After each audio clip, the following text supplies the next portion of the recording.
Welcome back to the Comics Aficionados, right here on Thinking Critical Comic Book Podcast.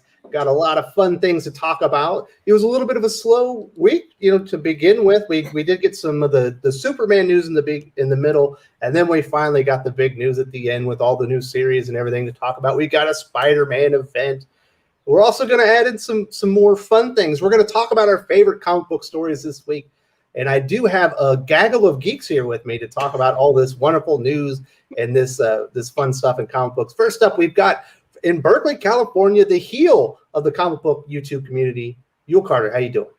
I'm wonderful. Thank you for having me on, Wes. Looking forward to it. Glad you could make it. Have you been playing a lot of Pokemon? Pokemon Go, I'll have you know. Oh, that's still a thing? I'm almost level 37. Woo! Whoa. Nice. That only took you like 3 years, right? Oh, man. Each level is over 2 million points now. Jeez. Wow. Experience points. Absolutely. That's XP, baby. I figured out in Berkeley he might be able to catch actual Pokemon. We catch something.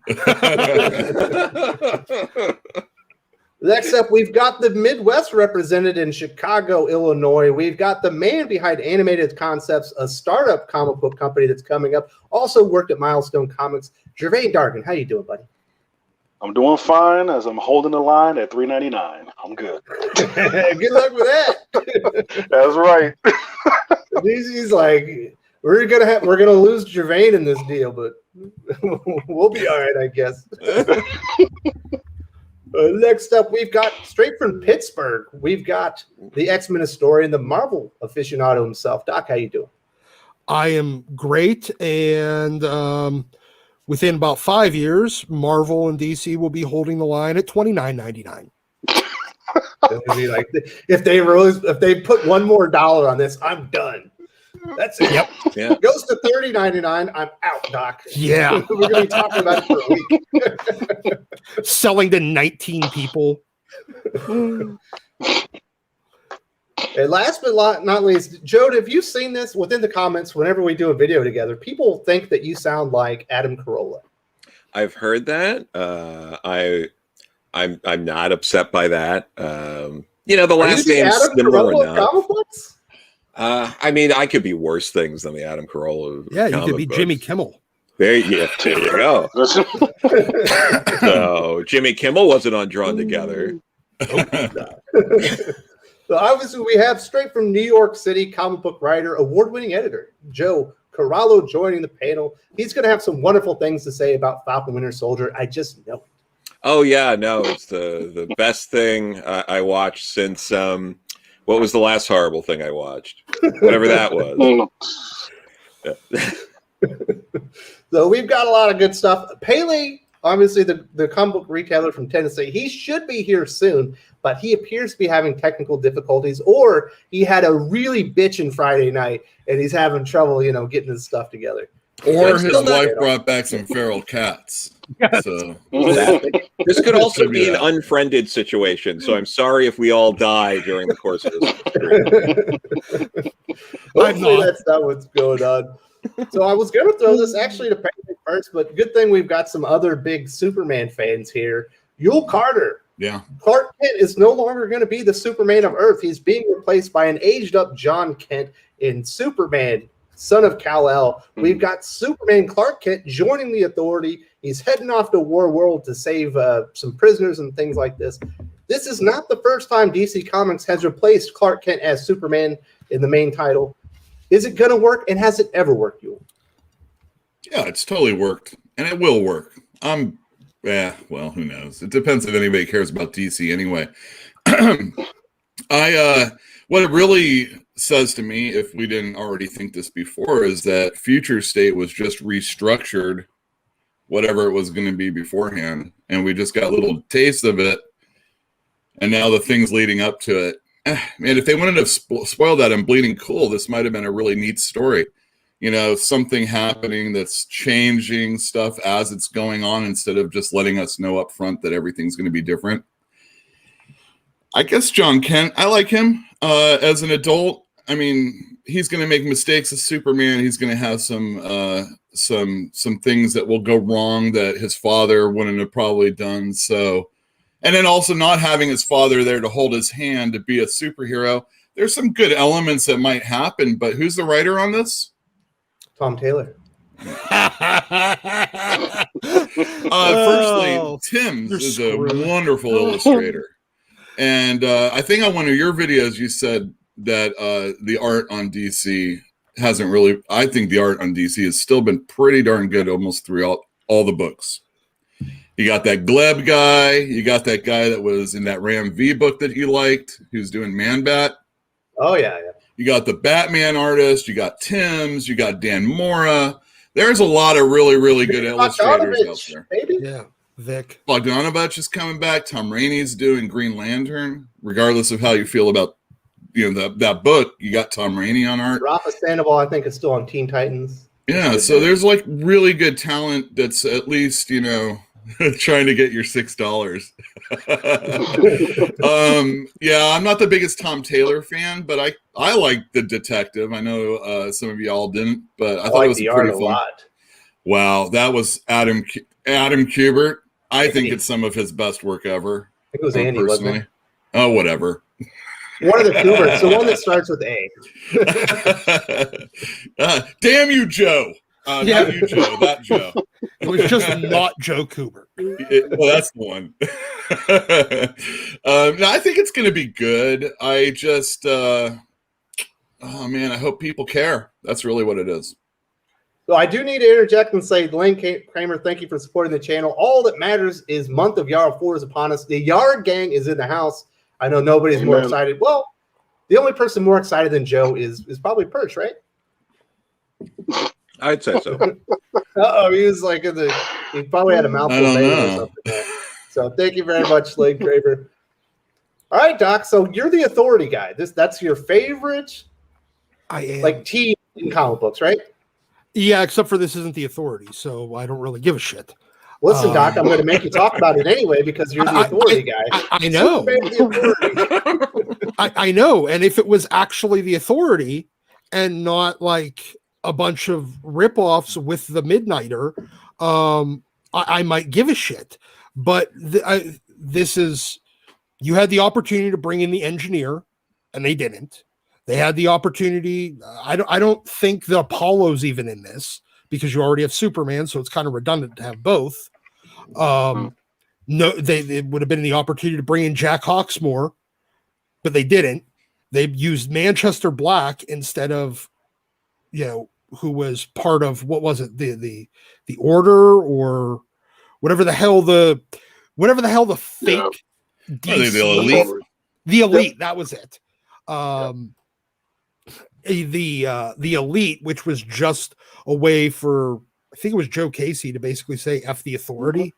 And so it's not the authority. I mean, you could call it the authority all day long, but it's not. Now, though, if they would have brought in any characters other than the Midnighter from the authority and made it, I mean, hell, adding Jenny into the DC universe would have at least been interesting. Either Jenny Sparks or Jenny Quantum or Jenny, whatever the hell they changed her name to, Jenny Quarks, which was stupid. You murdered that guy's got a point on you, Doc. Doc must be upset about something. It's Saturday. Yeah. It's a day that ends in Y, so I'm probably pissed off at something. But no, it's look, all we're getting right now is just 5G the remix, and they're releasing the remix instead of the original version. Well, instead of an event, it's just what DC Comics is. Yes. Crazy. Now, I sort of like the idea of Superman teaming with the Authority a little bit. But I really don't like it that much. And additionally, hey, I mean, it gives Grant Morris is only on it for 2 issues because that's all it is. So he can't quit the Authority again after the reviews are terrible, like he did the last time. So F you, Grant Morrison. You still ruined the Wildstorm universe. I'm not joking at all. Did he really do that in 2 issues? Yes. He quit after 2 issues because he was manning both of the flagship titles, Wildcats and The Authority. He did 1 issue of Wildcats, 2 issues of The Authority, and quit both because he didn't like the reviews. And then but he didn't quit. He just stopped working on it and then never told anybody. Well, so F you. I'll be honest, Doc. I kind of blame you for that. It sounds like you weren't very nice to Grant Morrison. Grant Morrison can lick my balls. Maybe that's what it is, Doc. I gotta jump in here. We do have a super chat from Kenneth Allen. Thank you so much for supporting the channel. And if anybody would like to support the channel, super chats are available. Warning, fellas. So was Deceased a training ground for making Jon Superman? I'm more of a Marvel guy, so it's fine by me. I don't know. What do you think about that one, Joe? Obviously, I have really, really liked Tom Taylor on Deceased. Yeah. I like the dynamic between Jon Kent, Superman, and Damian Wayne, Batman, taking up the mantles of their fathers. Do you think that was just like a training ground so he could take over this Jon Kent as Superman? No, I mean, I think, well, if anything, Deceased was a training ground for Tom Taylor to become the Superman writer.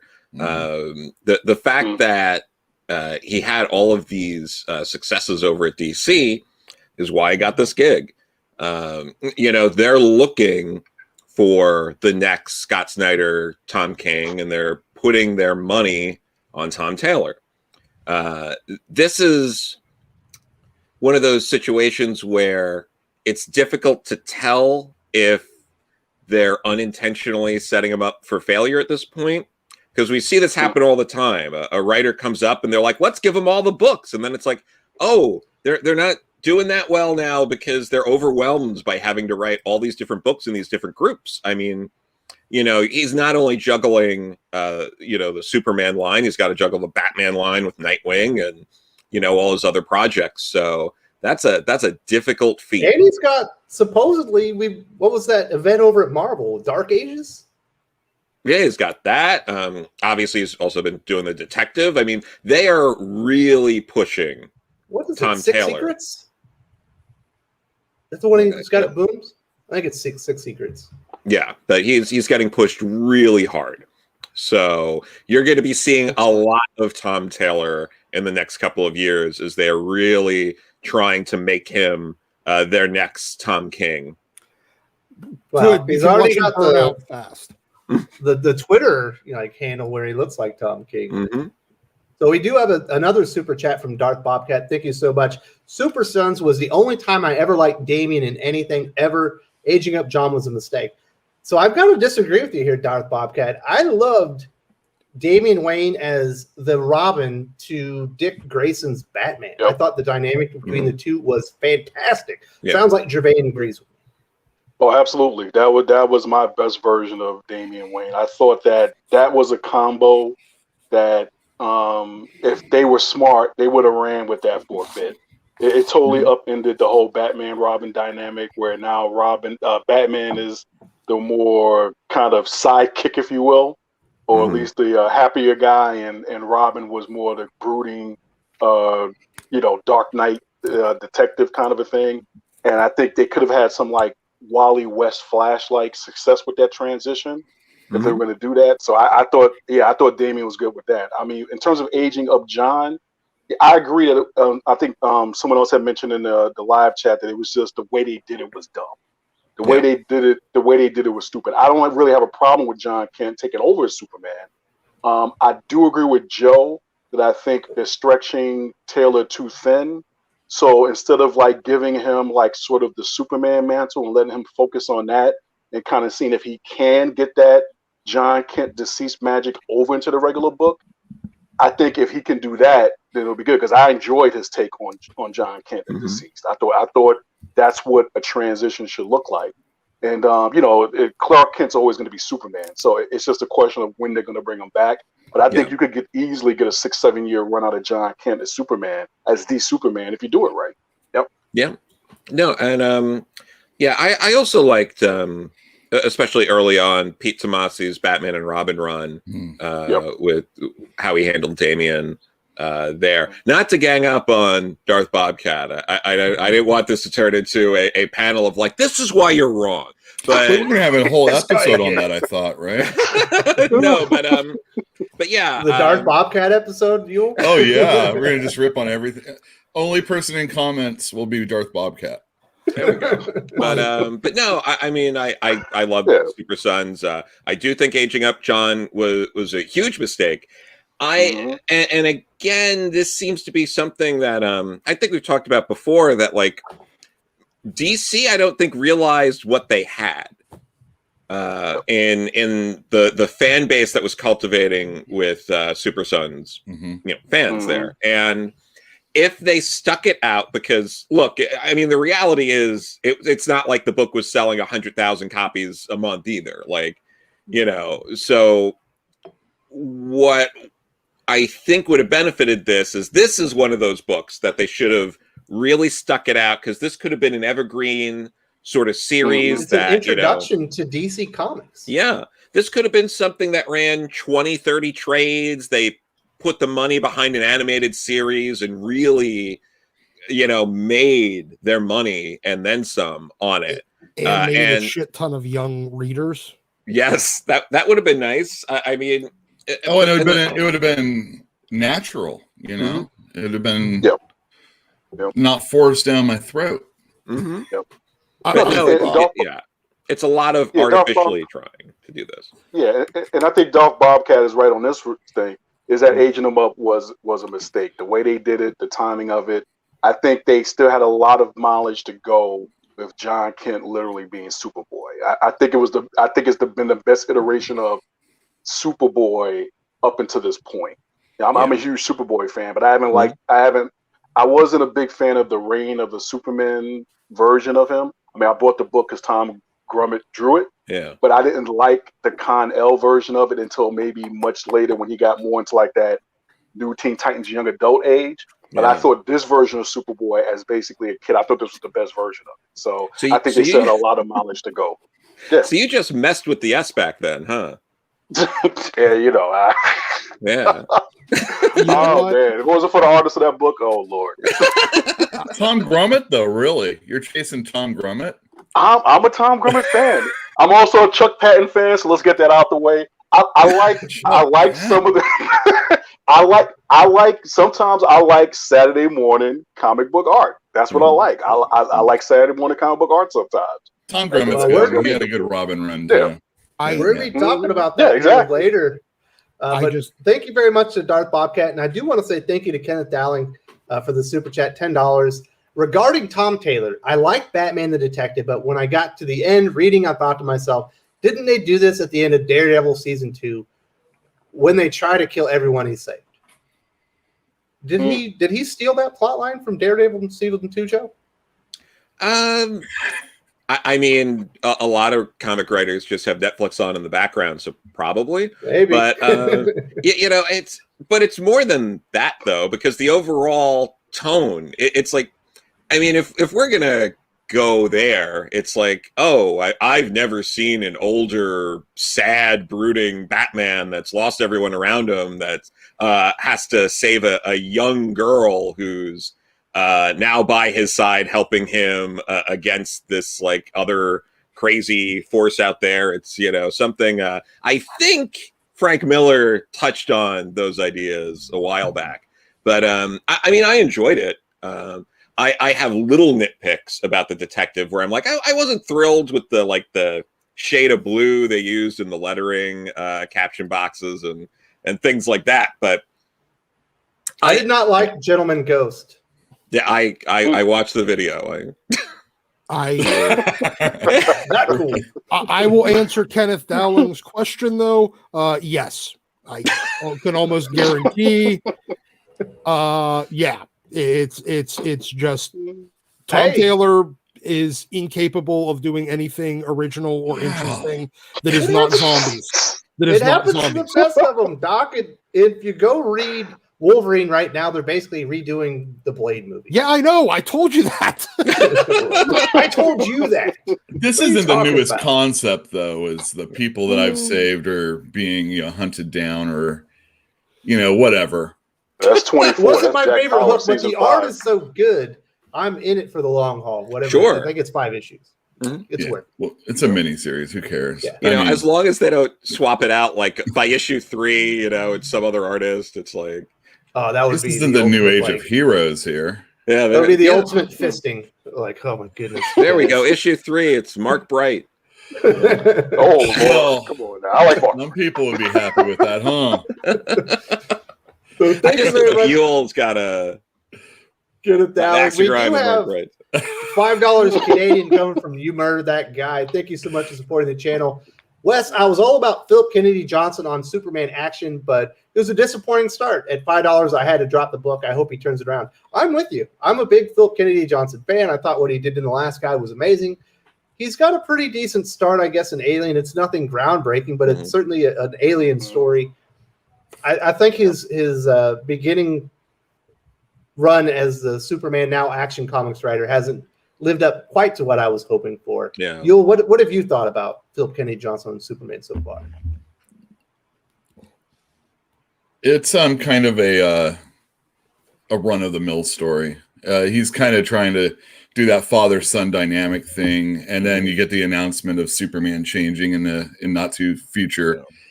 So it makes everything that I'm reading really feel like it's unimportant. I hope he introduces a new character. Yeah, as opposed to Tom Taylor on The Detective, which is a run-of-the-miller story. That's right. It is the run of the mill. Funny enough, I was thinking on that detective story that Andy's work was very reminiscent. He's biting hard off of Frank Miller in The Dark Knight Returns. Oh yeah. That's Probably why it was originally called Batman: The Dark Knight. Yeah. Yeah. Oh, is that what it was? Detective. The Dark Knight. It was originally that, but it's funny that out of all the comics that came out this month, that Frank Miller appeared in Rorschach and not this one. I'm going to stop this right now. Joe's a comic book writer. Apparently, he's read Rorschach. What's the book about? Tom King's working through something, and we're all here for the ride, I guess. That's all he does, man. Am I getting paid? Why do I have to pay for his comic book when I'm his therapist? Yes. There you go. But yeah, I need some money, man. Yeah, I feel bad though, because I have liked stuff from him, but I think again we hit that like oversaturation point where every time he finishes like a 12-issue maxi series, they announce the next one, and there's too much repetition. Because like I was there for the Vision, I'm like, oh, this is great. When I read that, I didn't think to myself, I hope he does this a dozen more times. I was like, this is good. This story would be great if it was, it was Mr. Miracle. You know what would be even better if it was Batman. You know what would be even better if it was Doctor or Adam Strange. You know what would be even better if it was Rorschach. And I believe it wasn't even going to originally be just the 12 issues. It's that he signed with DC, but he wanted to get it to 12 issues, and they agreed to let him finish out this idea. But Marvel may have let him even do more. So I guess depending on when that contract was signed, that prevented us from getting 15-issue arcs of this as opposed to 12. So there you go. We've also got Lane Kramer. He brings up a good point. This kind of dives right back into what we were talking about before. Thank you so much for supporting the channel. Speaking of DC, my Joker #2 last week was $6 variant. My comic shop said all the covers were actually $6. Did DC shadow increase Joker's price ahead of June? Is that what happened, Yul? I don't know. I don't. I just buy the damn thing. I just order it for money. How would I know what it costs? I thought it was just the cardstock cover that got that, but it might have been the regular one also. Yeah. It's good art at least. So what are your thoughts on this Superman Son of Kal-El, at least issue #1, $5 for 22 pages? Man, I was looking at. I was. Oh, did you say me? I'm sorry. I'm. Yeah. You're the retailer. We don't have payback yet. All right. So I was pressing an old Conan, Barry Windsor Smith, and the story was 20 pages, and I'm flipping through it, and I'm like, they're not counting the ads. So where is page 14 and 15? They were half pages. That was the 14 and 15. And then I get to the end of the book. It's 20 freaking pages. And that was, in the 70s. And I know a lot of people were supposedly bitching about that back then. But of course, it was like a 25-cent book. Yeah. And I think people still had dollar bills in their pockets back then. It wasn't like, the 50s or anything like that. But yeah, people were really upset. It just very reminiscent of this. Wow, 22 pages, and it's going to be a $5 book. Wow. Yeah. My favorite is it's an homage to a cover that's 64 pages spectacular for 10 cents. Yeah. Jeez, who are you clowning yourself? Every once in a while, Marvel and DC would do those special 10-cent. Hey, it's going to be the Bruce Wayne murderer story, and they start off with a 10-cent. 20-page story, and Marvel would have cents. Yeah, exactly. Whatever it was, yeah. All right, Gervain, I know you want to talk about this. You already were into it a little bit earlier. You're holding the line at $2.99, right? You're not having any of this nonsense? I'll give them $3.99. Well, see, I just realized over the last couple of weeks my solution to this is I have to get over my FOMO, which is fear of missing out. So what I realized is that if I play my cards right, and Midtown Comics keeps doing what they're doing, flash sales will get me through this period. I just wait for the 1 day flash sale for Midtown Comics where all the number ones are 60% off, and then I can buy Sword number 1 for $2.20, and I won't feel bad about myself. And that's how I'm doing this, because these guys are crazy. Now I'll say this, because this is going to bleed into what I have to say about the Batman Fortnite thing. But the thing is that these prices are for the next group of succotash, okay? Because I, as the old group of succotash, who they got up to $3.99, will not be journeying into the $4.99 and $5.99 territory. It's too much for 22 pages or something. You got to give me a little bit more than that. But yeah, they definitely shadow increase that price. And that's even if you want to segue into the next segment, that's like with the Sinister War. Like on every level, I'm there for that one. But I find it interesting they haven't told me what the cover price is going to be yet. So it's $4.99. I'm a Bagley man, but I think it's 48 pages for the first issue. I can check 48 that's the only thing. But right now, they've got me all at price, because with the content, I'm not, I've said this for a long time. I think the content in comics is the content. You got people who are doing great work, people who are doing mediocre work, and people who need to find work someplace else. But it's like, for me at this point, it's just what they're trying to charge me for this stuff. And I ain't paying some of this prices for some of what they're laying out. So, yeah. 40 pages, $4.99 for Sinister War 1. 32 pages, $4.99 for Sinister War 2. 32 pages, $4.99. Sounds like a deal. Midtown Comics, here I come. That sounds like a Sinister War to me. That's right. So we do have this is a little bit on topic with the King thing we were talking about earlier. Darth Bobcat, are there any characters that you do want King on? Joe, is you said you like some what King's done. Is there any characters you think that he would do a good job on? We know he's done a good job on Swamp Thing, at least for that one shot. Yeah, no, I was thinking Swamp Thing could be good. There's a few other characters, someone miserable like the Phantom Stranger. I think he could probably. I like that. I think he could do a good job with the Phantom Stranger. Maybe even the Spectre. He could do something. Just someone who's completely miserable. How about She-Hulk? He's sure. also done like a courtroom drama story, so he could do that. Yeah. And I like that one. Mm-hmm. He does miserable, depressed people. Yeah. Hopefully she'll come out of it by the end of that. Just to promote the channel, after this at 5 p.m. Eastern Standard Time, Doc, Joe and I are going to try and save She-Hulk right here on the channel. It's about a 30-minute video. Both of our pitches are in the last 10 minutes. I think people are going to enjoy that. But we do not pitch Tom King taking over the title. No, we would never do that. No. So thank you very much, Darth Bobcat, for that one.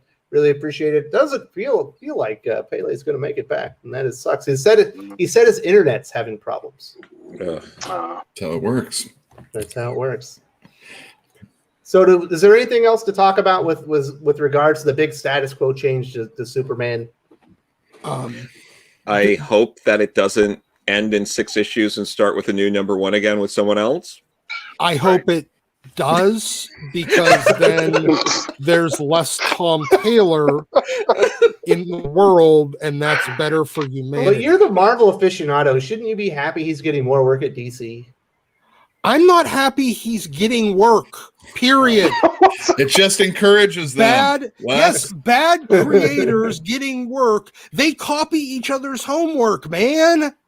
If he's successful, you'll get a lot of 22-page, $4.99 Marvel comics by bad creators. Don't do that. And then they'll hire Tom Taylor. Gee, no. That's because they don't know the difference sometimes. Yeah. All right, so there it is. I found it. Jeff Stout. This is from a while ago, but he had a darn good point. Smash that like button. Absolutely. Smash the like button. Let everyone know that we're having a fun comic book conversation here. And we got lots of stuff to get into today. So I think that'll basically wrap up our Superman discussion. It sounds like Gervain is champing at the bit to talk about this Spider-Man Sinister War. So you said you're all on board until you got the prices. So you're up for Sinister 6 versus Savage 6 with Peter in the middle. Yep, I like the premise. I like Nick Spencer when he's doing things right. I like Mark Bagley. In terms of the creative team, in terms of the premise, I'm there. I'm just I don't want to, and I'm glad that it's 4 issues and it's not like 12. But it's like, do I want to lay out $20 for that?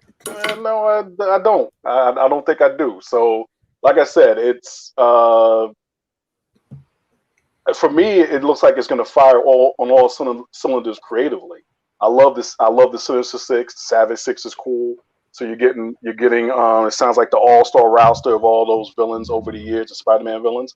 It is just the fact that I just think at this point it's the pricing of it. So if there's nothing else out that week, then I'll pick it up. I'll pick it up. I'll gladly lay down $5.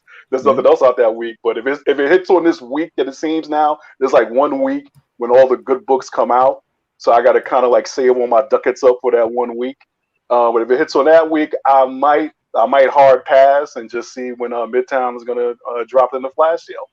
But other than that, so you're going to be eating PB&J that week, so you can save a few bucks on lunch. There you go. And that and sardines. Drop it on Sinister War. Sardines. Time to get out the ramen. Yeah, that's all. It looks good. So Jeff Stout says this is just a rehash of a story from 10 years ago, Sinister 6 versus Sinister Syndicate. Is that true, Yul?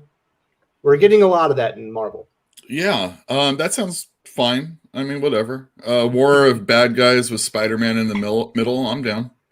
I mean, comic books often are this way anyway. There was somebody during the Byrne run that was saying, Carmine Infantino and whoever did something like that back in, but it only lasted on 2 pages because they wrote so much in it every page. Whatever. People always bitch about storylines being reused, and it will happen.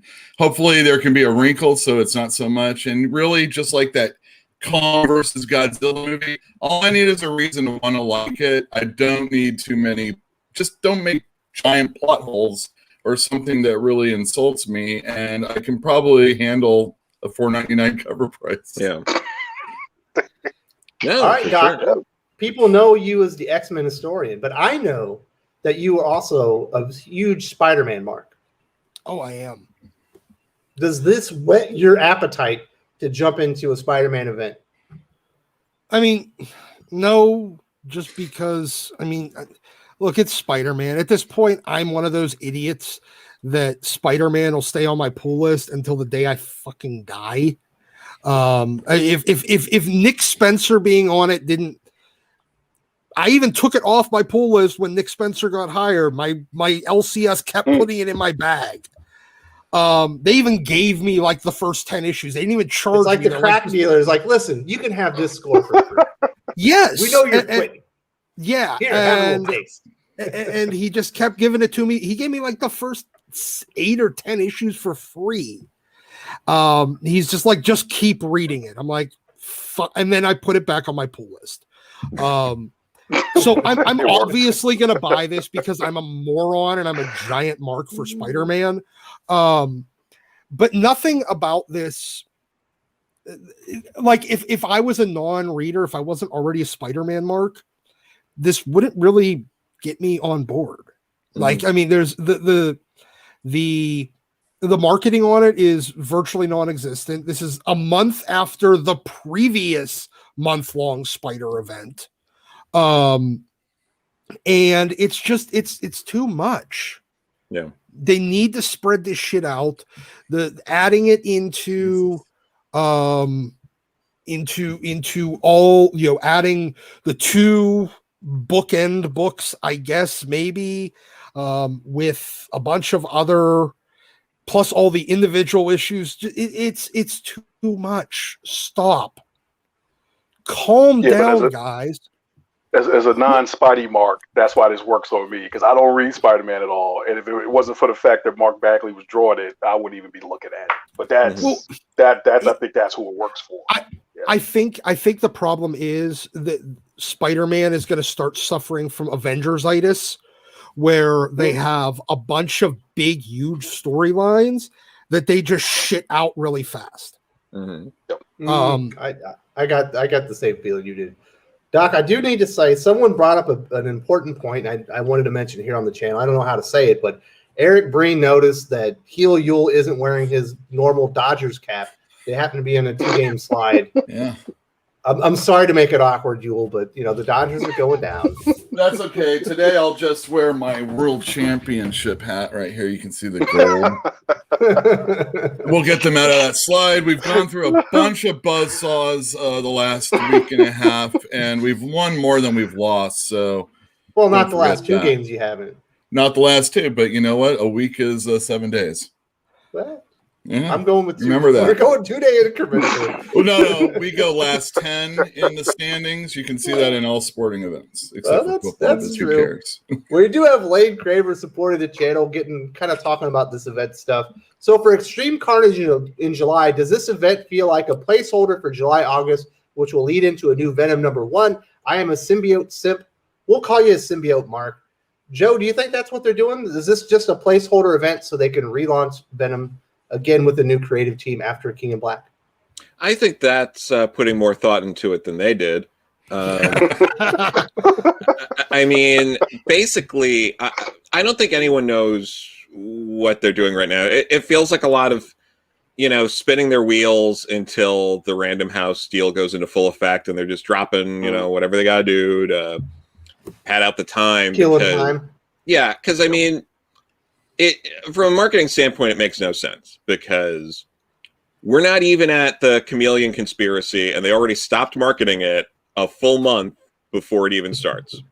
So that they can market Sinister War before it's solicited.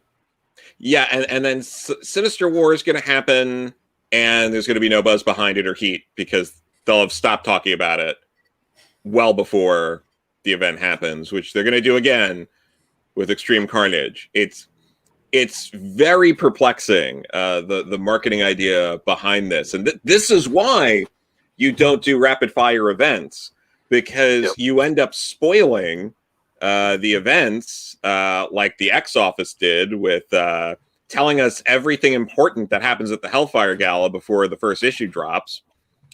So yeah, they got to figure out what they're doing here. I mean, you might be able to market something if you had like a consistent creative team and people were excited about the vision of the overall book and we're going to pick that up instead of these shock gimmicks and trying to get people to buy a comic by stressing that there's an event that you must read that we're going to tell you what happens before you pick it up anyway. There's got to be another way. This is all shit in marketing 101. Everyone in their Take it away, marketing Doc. office failed it. They all failed that. Once again, we come back to the fact that if any of these people in these Morons. marketing offices were any good at fucking marketing, they wouldn't be marketing comics. Sure. D-list. And then, I mean, with the F-list. Sinister Six stuff, I mean, like Return of the Sinister Six and Revenge of the Sinister Six were very close together. They do recycle those sort of things often and pretty quickly, and also so it's not confusing to people. No, this is not a sequel to Sinister's List, Weapon X number 14. A lot of people thought this was an X-Men event centered around Mr. Sinister. I was hoping it What's he have to do was. with Spider-Man?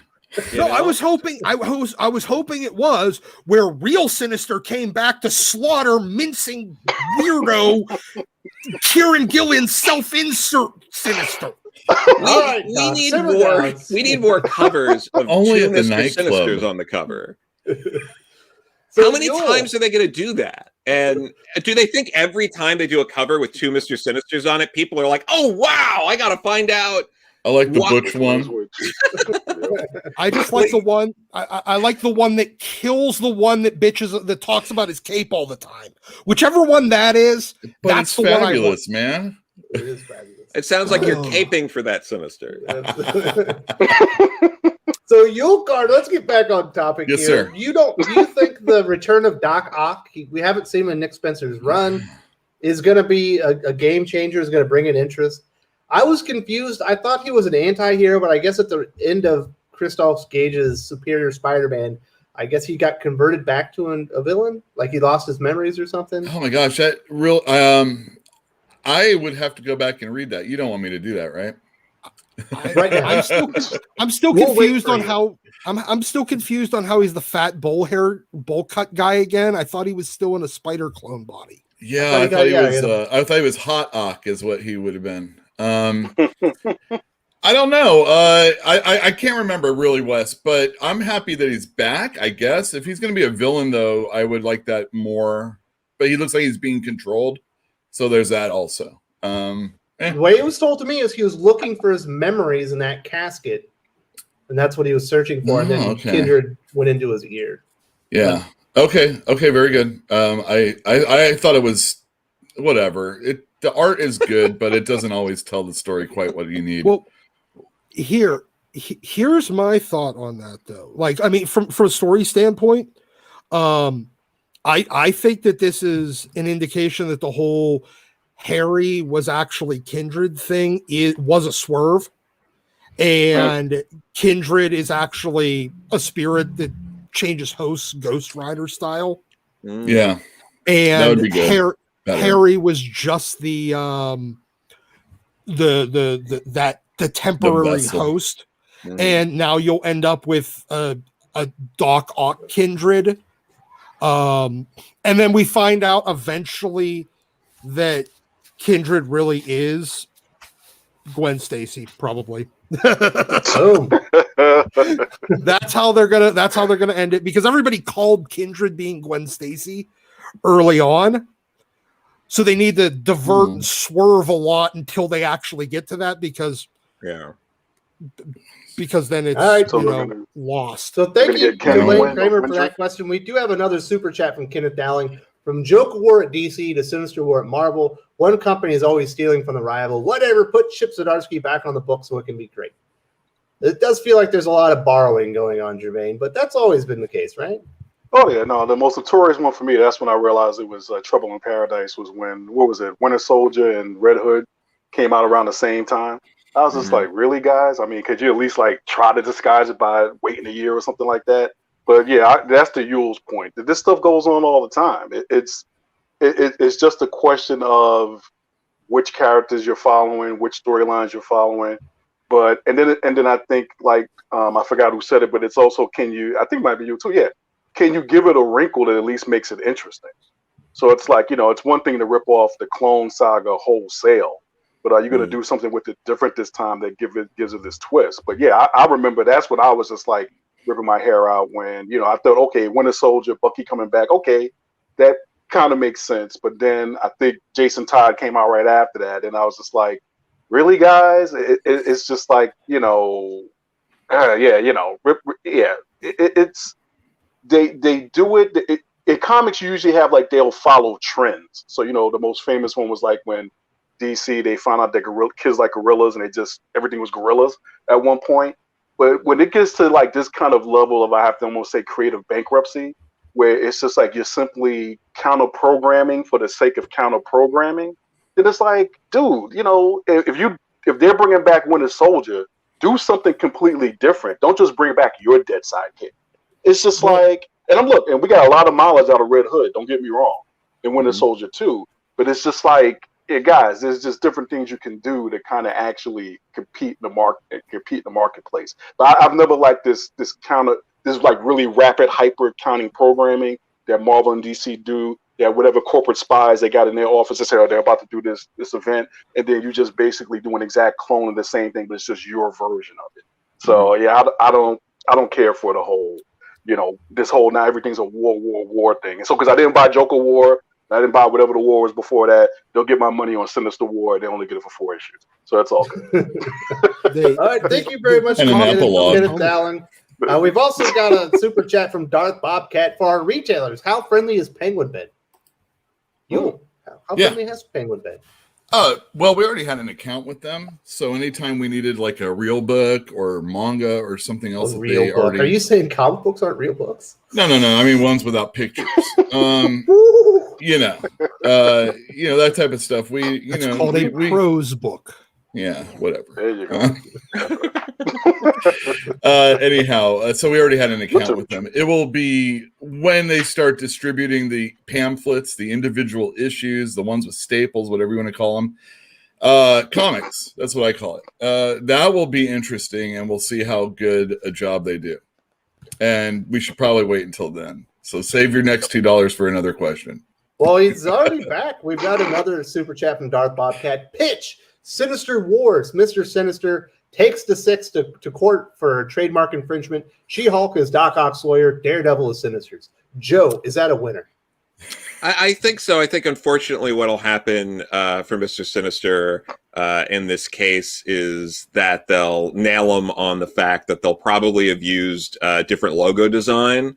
And, you know, you really can't get that to hold up in court using the same name if you have a radically different logo design. It's harder to make the case for, you know, market confusion and things like that. Well, See, I'll say that is this, a wonderful Darth, pitch. if you had included NFTs in the pitch, you would add a 12-issue limited series. Yeah. Thank you very much to Darth Bobcat for supporting the channel. And if you want to hear my pitch on how to save She-Hulk, 5 o'clock tonight, Eastern Standard Time. I think you guys are going to enjoy it. Of course, Joe's pitch is much more professional and likely better than mine, but we had some fun with it. So, Spider-Man, Sinister War. What did you think about the teams, Doc? Is that the Sinister Six and the Savage Six that you want to see go into war? I mean, I don't really give a shit about the Savage Six. I'll be honest, I don't. You know, I don't, but that's not really my ideal Sinister Six. Who is the Savage Six lineup?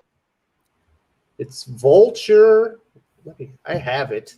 My goodness, you're making me do work, Sylvain. I stopped at Mark Bagley. That's what. Where's the lineup? It's. I guess my point is we just had a Kraven thing, and having even his kid that's taken over for him, I guess, whichever one was left out of all of them that he fathered / cloned, because I never quite understood that. We just had a Kraven event. Now we're going to get a Chameleon event, it's his brother, and now we're going to get Kraven again on this Sinister Six. And he was portrayed as like actually competent enough to not need a bunch of other people very, very recently when they did the Hunted storyline. So using him again. Sinister Six, Doc Ock, the Lizard, Hydro Man, Sandman, and Kraven the Hunter. You'll notice that's 5 people, but Kindred is in the head of Doc Ock. Maybe that's the 6th person, or they just haven't revealed that yet. The Savage Six, Rhino, Tarantula, Scorpion, Cobra, Stegron, led by Vulture. Oh, that makes sense. It ain't quite too savage. You know what? Yeah. It seems, because it seems like a team. You know what? Here's what I'll say on that.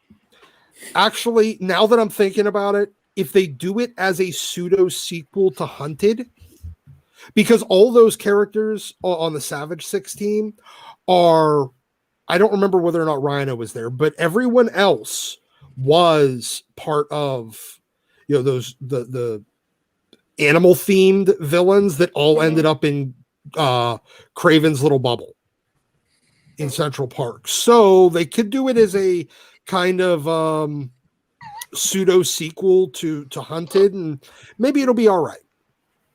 That means Arcade will be there, and I'll be happy. Yes, he's the 6th member of the Sinister Six for some inexplicable reason. So I did have a question. You murdered that guy. I said, Wes, did you have your baby?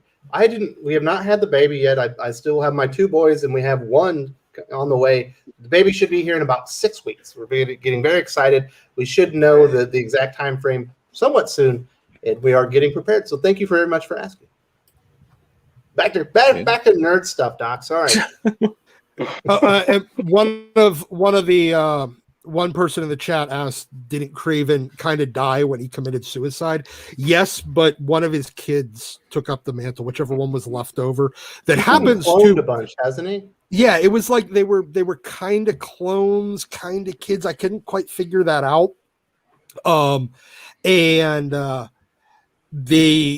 then they kind of ended up in their own little Highlander competition to see who would be the one left. And one of them ended up still surviving and taking on the mantle. And it just very conveniently, he looks exactly like the real Kraven, but young. I thought they brought him back from the dead or something. I thought they cloned Didn't him. they in Grim Hunt? I think that might have happened in Grim Hunt. Grim Hunt brought him back, but then he died again in Hunted. Yeah, That's He did die in right. Hunted. I remember now. That's why I was confused. And one of his one of his kids took up the mantle. I think it was the last one of those kid clone things, test tube baby, whatever the hell it was. The last one took up the mantle. So that's the Kraven I'm betting we're getting. Yeah, it's insane the amount of times they keep going back to Kraven. He was in one good story, and they keep bringing it back over and over again. And it's insanity that they keep trying to do this, and the fact that they still make us think we're going to give a shit about his family. No one on Earth, including the people that have written and drawn these like Kraven sequel stories, have been like, Kraven's Last Hunt's cool, but like Grim Hunt, that's where it's at. Dude, I love Grim Hunt. What are you talking about? That is great. Especially when you realize nobody cared about Kraven until Kraven's Last Hunt. That's the you had to go to those links just to make that character interesting. No way. Those are the best Dicko Spider-Mans were Kraven. The Dicko stuff I like, but by the time Stan was on his way out and the Kraven's training the Gibbon, it was like, we're done here. Come on. The 70s Tarantula made the cut. How they come up with that one? But anyway. How the hell did Stegron make it? Yeah, that's the one. When I heard Stegron, I was like, whoa. We've talked about this reward enough, and we've gone off topic with Kraven stuff. It's time to talk about something I think is going to be fun. We're going to talk about our favorite comic stories, and we definitely want to hear from the viewers that are live with us. Let us know your favorite comic stories. I'll be popping up here on the screen. It sounds like Yule Carter just popped a cold one in, No, that was just something on a tray. I'm getting my list out. I thought you were about to drink some Steve Weisers with us to celebrate your favorite comic story. What's your favorite comic story? Is it the death of Gwen Stacy? Is it the Clone Saga? It's got to be something Spider-Man, right? Right, Yul? Yeah. Well, God darn, man. My childhood was blessed. I was blessed with a lot of really good titles. Byrne on X-Men, Claremont still sticking around after, New Teen Titans, Good Avengers. It's really hard to boil it down, but I'm gonna go with like what I'm gonna go with the thing that really sung to me at the strongest at the time. And it was Spectacular Spider-Man 27 through 31. It was the Carrion storyline, one of the first clone rip-off stories from before, or continuing it. You didn't know it was going to become what it's become. So it felt new. And for me, who was only ever reading either the old classic Ditko stuff or the new stuff that's coming out, or whatever they deemed a reprint in Marvel Tales, this was like the first time I was going to be able to read, this clone stuff at the time. And it was really awesome. It has Frank Miller artwork on some of it. Carrion's like a real creepy character. And there's other Spidey stuff and New Teen Titans I'd pick. But if I'm going just for one, it's got, what is it? Your alligator brain? I don't even know. Whatever that is. That's the book, 27 through 31. All right, Joe, tell him why he's wrong. Why is my opinion wrong? Why do I like this wrong? Those are fine choices. There's no wrong answers. I might think there's wrong. I think there's a lot of wrong answers, but there's no wrong answers to you. So that's right. Well, what happens in it? Let's sell it to the people. Why should they go out and pick up a copy of this, or should they go get the trader? Well, I have to sell it more.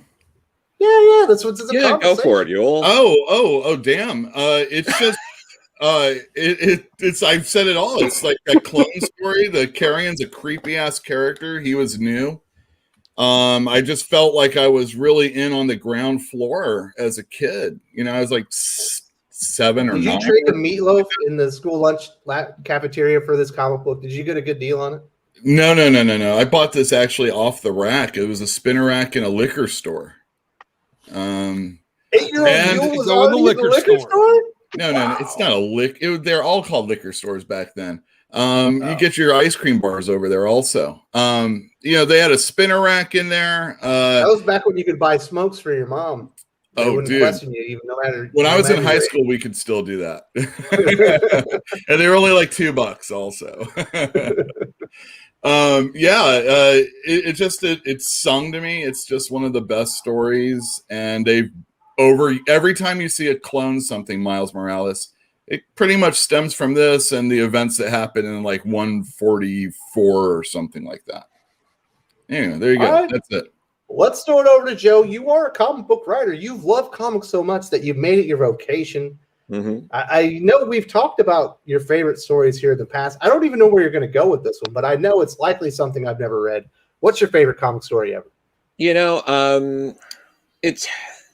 These are very tough. But I want to give suggestions that people are actually going to, you can hunt down, aren't going to be too time consuming. I'm going to go with one DC, one Marvel, just one and done stories. First one is Action Comics 554. It's a Marv Wolfman, Gil Kane story. And it's what if Superman never existed? And it's a love letter to Jerry Siegel and Joe Shuster. It's about two little boys, Jerry and Joey, who have to stop an alien invasion.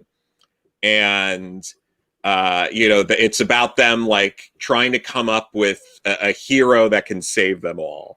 And if you're a Superman fan and you don't get a little choked up, reading that, you're just a monster. It is such a beautiful story. Marv Wolfman, a testament to how good a Superman writer Marv Wolfman is. He's like the only pre-crisis writer that sticks around post-crisis during the Byrne era that they bring in, because he was that good at Superman. And 80s Gil Kane is top-notch. I love 80s Gil Kane. I mean, I love Gil Kane on Spider-Man and all that, don't get me wrong, but I mean, that 80s Gil Kane It is gorgeous. You see the way he lays out those pages in some of those Superman stories he did with Marv Wolfman.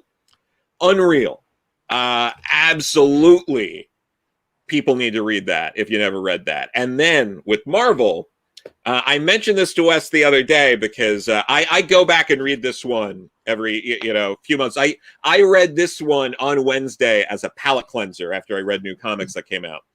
And so bad this week. it was a rough one, folks. I don't know how you all like comic books still. What's wrong with you? But it's We read old ones. That's why. but this is another 80s comic. It's Marvel Fanfare 18. It is Captain America story written by Roger Stern with Frank Miller on the art and Joe Rubenstein on the inks. Okay. It is this is one of those, like, when people go, well, how can you tell a story in one issue? You throw this in their face and go, that's how you fucking do it. It is unbelievable. Like Frank is at the top of his game. Roger Stern, almost nobody has written Captain America better than Roger Stern. And it is just a rapid fire story of Captain America having to stop a group of arsonists who are running around blowing up buildings in New York. And you get, you get to see, the life of one of these arsonists, and Captain America is just like coming in, trying to save people. He doesn't save everybody. It's just, oh my God, it is such a gut punch, and it has a perfect ending. It is like, oh my God, if you never got into Cap and you're like, I don't get what Cap is about, or Cap's only good in the Avengers. No, read this comic. And then I defy you to read Marvel Fanfare 18 and then come to me and say Cap's only good in the Avengers. Try it. Marvel Fanfare 18 is on the list. You sold me. Thank you. You just didn't have the passion, but you brought the fire there. Well, I had a full cup of coffee before this. It's gone. That's it. Try to keep it brief since I talk so much. All right. No, so this is supposed to be the fun part of the show. So we do have a super chat, $20 from Kenneth Dowling. That was very generous. Thank you so much for supporting the channel. Wes, I saw your video on Ra's al Ghul retrospective with Joe and the Breen, also known as a comic book hoarder. I own Batman Tales of the Demon, one of my top 5 Batman stories, which has what you were talking about. Denny O'Neil is one of my favorite all-time writers. Joe, that was a really fun video to do. People don't know this, but I was really sick, and I was not on top of my game, but you and Breen helped me get through that one, so that was a lot of fun. Yeah, it was. Yep. I don't know, what are your thoughts on the introduction of Ra's al Ghul and Talia al Ghul in that story? That stuff's great. I love all the follow-ups that they did in the hardcovers with Norm Brayfogle also. Those were pretty cool. Well, the Son of the Demon and all that stuff was cool. And we have Damien. I love Denny O'Neil also. He's a wonderful writer, and you can blast me for liking hard traveling heroes, but I think that's another one that could have easily been mentioned, and probably has by so many people. And that art by Neil Adams. Woo. I got mine signed by him. I'm pretty happy. Nice. Big old, yeah. Are you gonna do it? Are you gonna do it, Joe? And you're gonna pop it up and make us all feel bad? No, I don't have it over here. It's in my room. I think I have my Neil Adams signature. Wow. Oh, shit. It's the jerk off, people. All right, I do have it. Right. Let me see now it's a Neil off. It's a Neil. It's Neil and Denny. Whoa! Oh, you bitch. Well, this guy signed at my store. How's that? This is mine. It's also the slipcase. Nice. Oh, nice. Yeah. Oh, okay. Yeah. There we go. That's where it's at. Yeah. All right. So we've got a couple of good stories there. Jervain, what are you bringing? Are you bringing the thunder with your favorite comic book story? Oh, absolutely. I'll even give you a segue. So, because two Two of mine. Well, this is the one I've always talked up on the channel before, but definitely Batman Venom, which is Legends of Dark Knight 16 through 20. It was it's Denny O'Neil. It was his probably umpteenth attempt at doing a story that dealt with drug addiction. Mhm. And I'm going to use this moment to plug Kevin Tanza and his interview with Jim Shooter over at animatedapparel.com. You definitely should go check it out, because one of the things that Jim Shooter mentions in the interview about how do you deal with like sort of evergreen characters like Batman is that instead of resorting to like politics and propaganda or just totally writing these characters out of character to make a story interesting, you can do so by moving the characters forward, by moving inward. And I don't think there's any better example in terms of modern comic book storytelling than Batman Venom, where Denny keeps Batman totally in character, but introduces an element to his character that if you had done this today with today's talent, it would go horribly wrong. So I always cape for Batman Venom. The next one for me was Daredevil Man Without Fear, which was Frank Miller, John Romita Jr.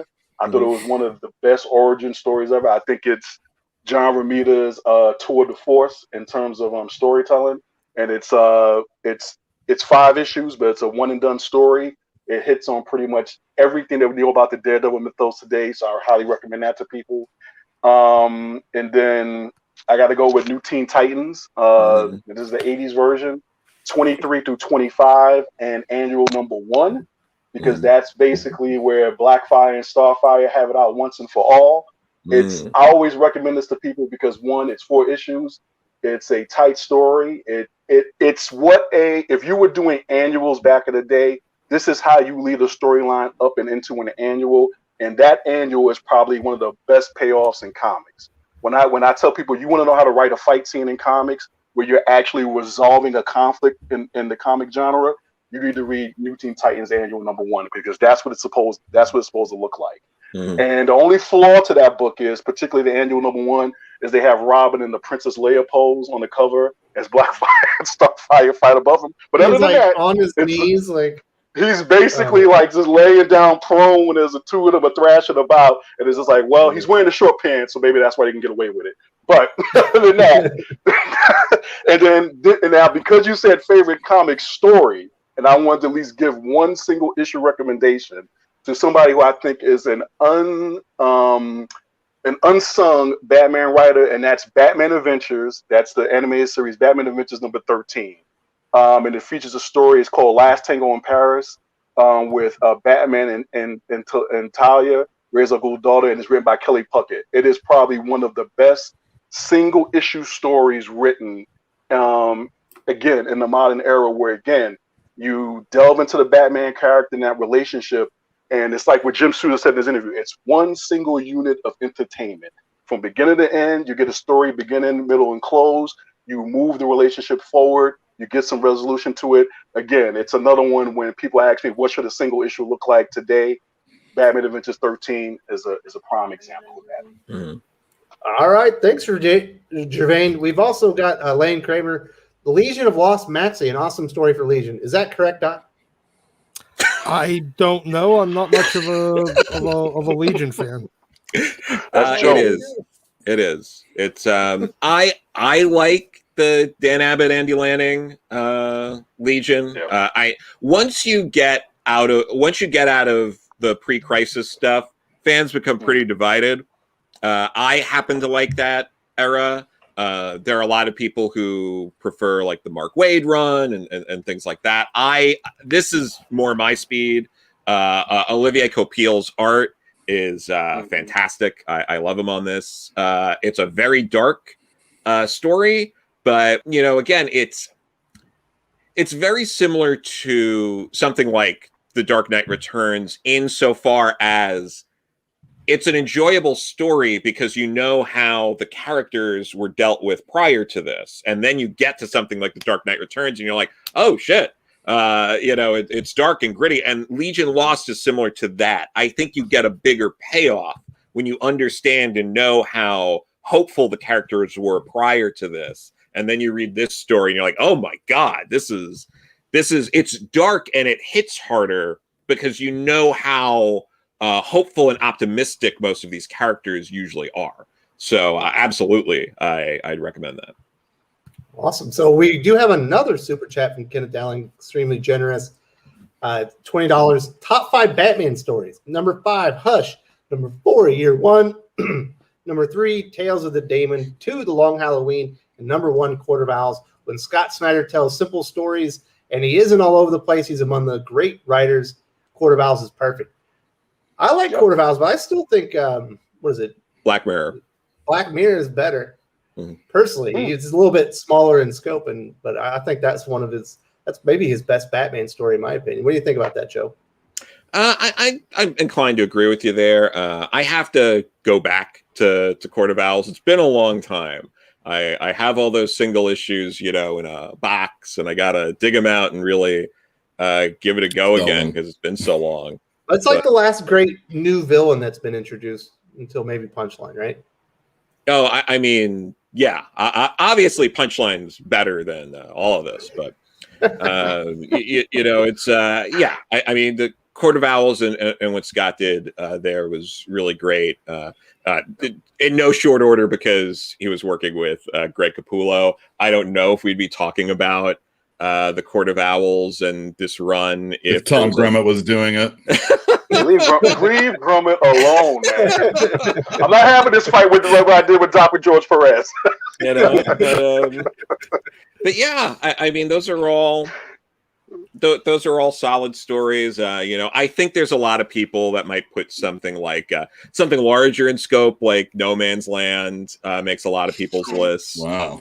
Dark Knight Returns. I'm surprised I don't see Dark Knight Returns because I almost any normie at least will say that's not that you I think Year One's better. No, obviously not. But yeah, Year One's the best of them all. Sorry, I love it. That's my favorite. I don't know why Gotham High's not on there. Damn it, Kenneth. Also, I'm not. Hush is a really good. I mean, it was good. Really it was really good. It was good, but I mean, come on. We all knew who the villain was in the beginning, right? Yeah. I mean, it wasn't a mystery, right? Tommy, whatever the hell his name was. Yeah, I was like, this better not be Hush, and of course it is. Yeah, I love the Long Halloween. I think that might be like the perfect introduction to Batman, even though it's more like a Two-Face origin story about like kind of his downfall or whatever. But yeah, I think the Long Halloween is just gorgeous. They're making that animated, right? Yes, they're finally doing that. It doesn't look good. I don't think that's one of the few I have the absolutes of, but yeah. The Long Halloween is so driven on Tim Sale's artwork, and I was looking at the pictures of the animation. I'm like, they don't borrow from that at all. Yeah, I had even try. I had Tim Sale signed by Absolute Long Halloween like 10 years ago now. We're all old, and it was at New York Comic Con 2011. And he's signing it, and he goes, they're making an Absolute edition out of Dark Victory. He pauses for a second and goes, yeah, they'll just make Absolutes out of anything now. I like Dark Victory. It's a really good sequel. Yeah, but one thing about Year One, which is also good, which I think is what's good about Long Halloween, is that Year One is also a great Jim Gordon origin story, too. That's the other piece of Year One. It's an excellent. And Dave help me with his last name. Mazzucchelli, wonderful artwork. Wonderful. He's like, if you guys don't know, not you guys, y'all out there, he's like a genius in comics. So we are lucky to have had him as long as we did in mainstream titles. Oh, absolutely. Yep. Doc, you have not pissed on anyone's Cheerios in quite some time. Kenneth is here just waiting for it. Tell him what's really going on. No, all of them are perfectly suitable. I mean, they're perfectly reasonable Batman stories. I'm just tired of talking about fucking Batman. We haven't talked about Batman. We will in a moment, I'm sure, right? Yes. No. Yeah. Oh yeah, we will be talking about Batman. Yep. No, we're not. All right, Kenneth. Sorry, you ended up bringing Doc down, but we forgive you, Kenneth. It doesn't take much to set him off. All right, Doc, you're the only one that hasn't given your favorite comic book story. What is it? Is it an X-Men story? Let me guess. It's an X-Men story. Wow. No, actually, it is not, because I'll put it this way. I simply cannot pick a favorite X-Men story out of the entire Claremont run. I can't. And I'm not going to cheat by just saying the Claremont run, because that's 17 goddamn years. So I'm going to go off the board. And I would have to say Warren Ellis's Stormwatch and the Authority. It was about 50 issues straight, starting at Stormwatch 37 through 50. Stormwatch Volume 2, 1 through 11 or 12. I don't remember how long it was off the top of my head. The Wildcats Aliens one-shot. You'll never see that again. And yeah, you'll never see anybody do an intercompany crossover the way Warren Ellis did this one, and it actually goddamn mattered. And then the Authority, and then the Authority 1 through 12. In addition to the fact that, from a storyline perspective, it took a generic Avengers ripoff title, turned it into essentially an actual Justice League, a proactive Justice League by the time it was done. It reimagined how comic book storytelling could be done. It you know, all that stuff that you loved in the 2000s with the widescreen comics and wide panels that looked very cinematic. Yeah, all that stuff came from doing Stormwatch and then the Authority. There's a reason why Brian Hitch ended up doing the Ultimates, because of the Authority. There's a reason why Mark Miller did the Ultimates, because what he followed up on from after Ellis left the Authority. Finding a way to actually make an intercompany junk throwaway one-shot crossover matter. It like to the point where it matters in the continuity. You had concepts like the idea of it really, really pushed that superheroes actually changing the world. You know, the villains, the ostensible villains during the final act of Volume 1, which was the last story arc. It was called Change or Die. And who was ostensibly the villains end up being the model for the damn team moving forward. You had these crazy ideas. It really added a lot of philosophy into it. It did politics in comics well. Everything about it is just great. You know, it was truly all of the things, everything that you loved about Marvel in the 2000s. You can all thank Warren Ellis and Jim Lee and Tom Rainey over at Wildstorm for giving you. All right. Well, there's Doc. We got a rebuttal from Kenneth Dowling to Joe. No, he does not include Gotham High. I'm not one of those other kids.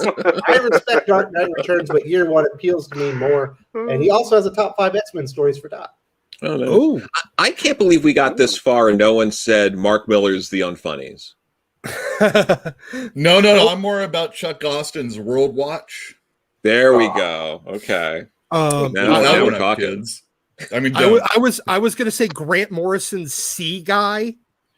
Oh, I love Sea Guy. We're not having this fight that today. Book was fucking terrible. That book is everything that's going on today. Everything. And a bearded chick. That's the hero. Oh my god. I mean, there's a lot of other stuff that I could have picked. I mean, I could have gone with Planetary. I could have gone with Invincible. Yep. Yeah. I thought you were going Ultimatum. Oh yeah. Oh. Really? No, we didn't. I could have gone Ultimate X-Men when you find out that Colossus is a junkie because otherwise when he turns into steel, he's too heavy to even move his own appendages. Yeah. or Chuck Austin on X-Men with Annie, Chuck Annie, Austin whatever the bashing hell his segment. name was. Who? Tan? They had a lot of artists during that time. No, But yeah, it wasn't- Annie. I said Annie. That the one whose Nurse last name, Annie. I'm sorry. Yeah. I'm sorry. Nurse I heard Annie, you. whose last name I can't pronounce. I gotcha. She doesn't like mutants. Or the Draco, or when Angel fucked Husk over top of her mom in the air. Pretty That's weird. kinky. Doc. I will say this though, it's insane to me with how the X books are right now that Stacy X isn't a more prominent character. Dude, I know. She should be totally making some bucks. She should be at that tiki Mutant bucks. bar every scene, Oh Her yeah, and Boom Boom are always leaving together at the end of the night. right? Yeah, because Yeah. Boom Boom's lonely. I She just would need a definitely friend. be a It's funny, you know, hotel you bar thought hooker. Boom Boom was going to have sex with Stacy X, but she's just there to talk to her. No, she's her pimp. All that right, would be good. guys. So thank you very much to Kenneth Dowling. We do have one serious question, then we'll move on to the next topic. Has anyone read Batman versus Predator? Yeah. I don't remember. Yeah, Was it's it great. good? Yeah, it's really good. It's got one of the Kuberts. Who cares? Mhm. It's It's A. like one of the big classic crossovers. Yeah, it's really good. I said in chat also I recommend Alien or Superman versus Predator if you can get your hands on that. It's got Alex Maleev artwork, I do believe, and Green Lantern versus Aliens. Yes. Holy cow! Rick Leonardi is excellent. Ron Mars actually wrote a good story, and yeah, it's really good. Good luck. There you go. All right, so that'll end our favorite comic stories, and we're going to make this a weekly thing. Whatever the next topic you guys want us to talk about, throw it in the viewer comments of the actual video, and we'll check it out, and we'll gin up something for you next week. And also, if you're enjoying this conversation, the panel, make sure you give this video a thumbs up on YouTube so other people know that we're having a good time talking about comics here. Let's get back on point. We did have a big deal come up. We have Marvel and essentially Viz Media signing a new agreement. Joe, we know that manga sales are kind of driving growth within Western comic books in North America right now. Mm-hmm. Marvel seems to be taking if you can't beat them, join them. They also seem to be taking the approach of it's the content or the art that's driving the sales of manga, not the business model and the distribution approach. What are your thoughts on this Marvel-Viz Media deal? I mean, it makes sense. It's a logical next step, especially if it's Viz using their pipeline over Marvel using theirs, because part of why manga sells well is because Viz apparently knows how to get it to the people that want it, because or else those sales wouldn't be where they are. So that's good. I think I don't know. I would hope Marvel gets some more ideas from this, figure out, well, why is manga selling really well? Is it because you get a lot of content for a lower price? Could that be? I don't know. Or could do you have the digital app that you can literally read everything? Yeah, it's like at your fingertips.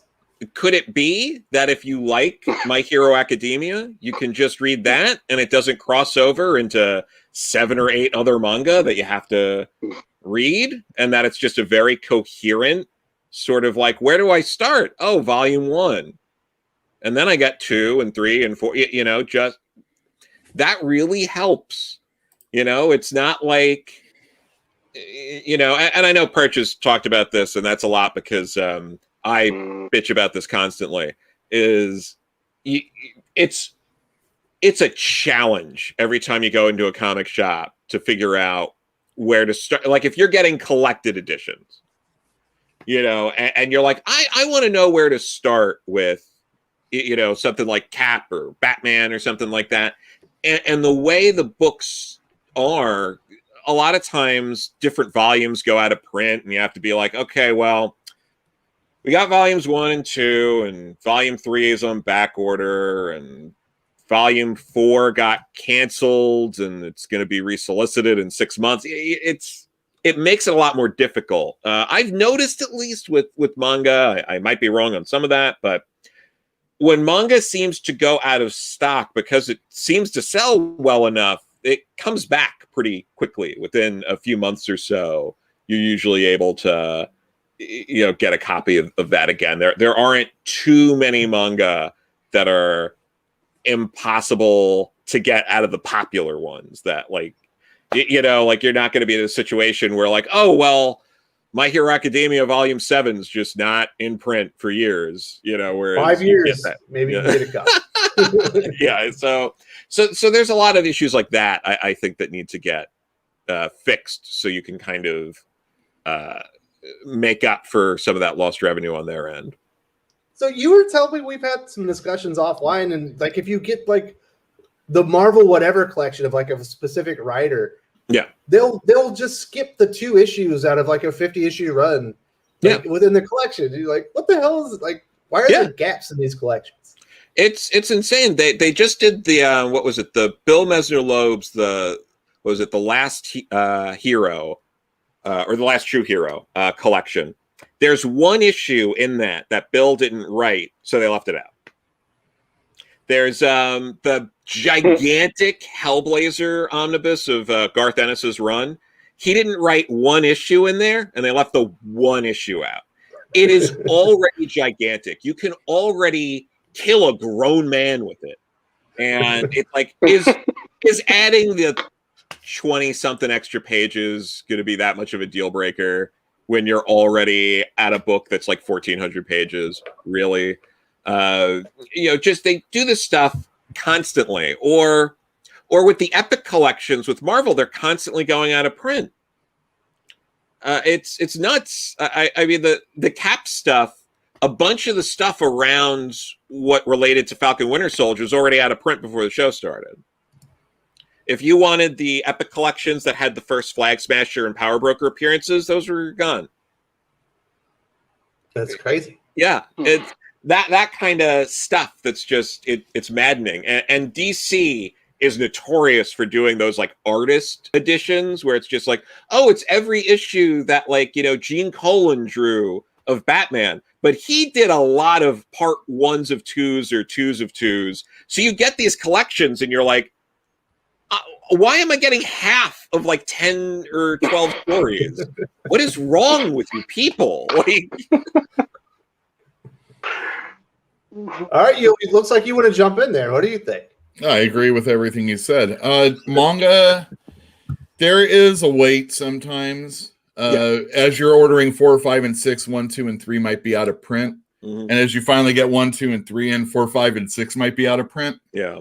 So you are waiting. And then, of course, the longer a series goes, the harder it is to have everything for many reasons, including there's 80 volumes of them. Yes. Which is wonderful if you got someone coming in and they're starting with number 1 and they plan on getting the whole thing, as a store. That's like, now that's a mark right there. We like that. Just joking. We have been increasing our manga in our store because we're not selling the graphic novels quite as well as we used to, and we're selling the pamphlets, the comic books, way more, and that's a little bit different for me. But there are people coming in, they want their manga. So like I did a Viz order. We're talking about Viz. I ordered about $300 worth of stuff, and I got about $100 worth of it so far. So all my Junji Ito's in stock, and all my Urasawa's in stock, but I don't have like One Piece as much, for sure, or Naruto, because those are the ones that when you see all those videos or pictures of Barnes and Noble having them, they can hold on to a lot more of those than a comic store normally can. So it is difficult to compete or always have it in stock, especially add on the fact that there's this internet thing. And it's cheaper usually to have a warehouse than there is to have have a physical store location. Yeah. All the stupid stuff nobody really cares about. I just want my book. But no, Viz is doing, I think their thing is $5 a month, and you get all their material online. It should be good for Marvel if they can put the proper product out there. And I'm done. I'm Doc. I'm a little confused on this whole deal. So Marvel licenses their properties to Viz to make manga out of it so that Viz can turn around and license it back to Marvel. This feels like a goddamn shell game. And it's so that Marvel could release the English translations of the Viz stuff that they released in manga elsewhere. I feel like this is Marvel putting a spotlight on, we can't even make our own shit sell. We have to license our own stuff back from somebody that can. Yeah. At this point, I just want to let the audience know, if Doc cuts out, it's because Disney has found his location. Yes. If Disney finds say something good about X-Men right now. Right, exactly. They sometimes do okay collected editions, maybe.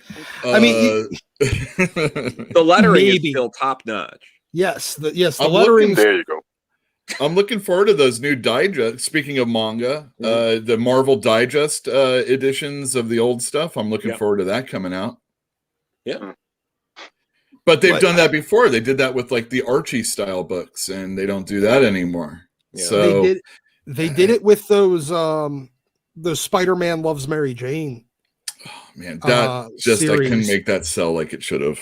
I know, but it didn't sell in comic shops. It did sell outside of comic shops, but only for a while, and then it stopped selling outside comic shops too, because they could. Once again, it's back to Marvel not being able to keep shit in print because Marvel is terrible at marketing.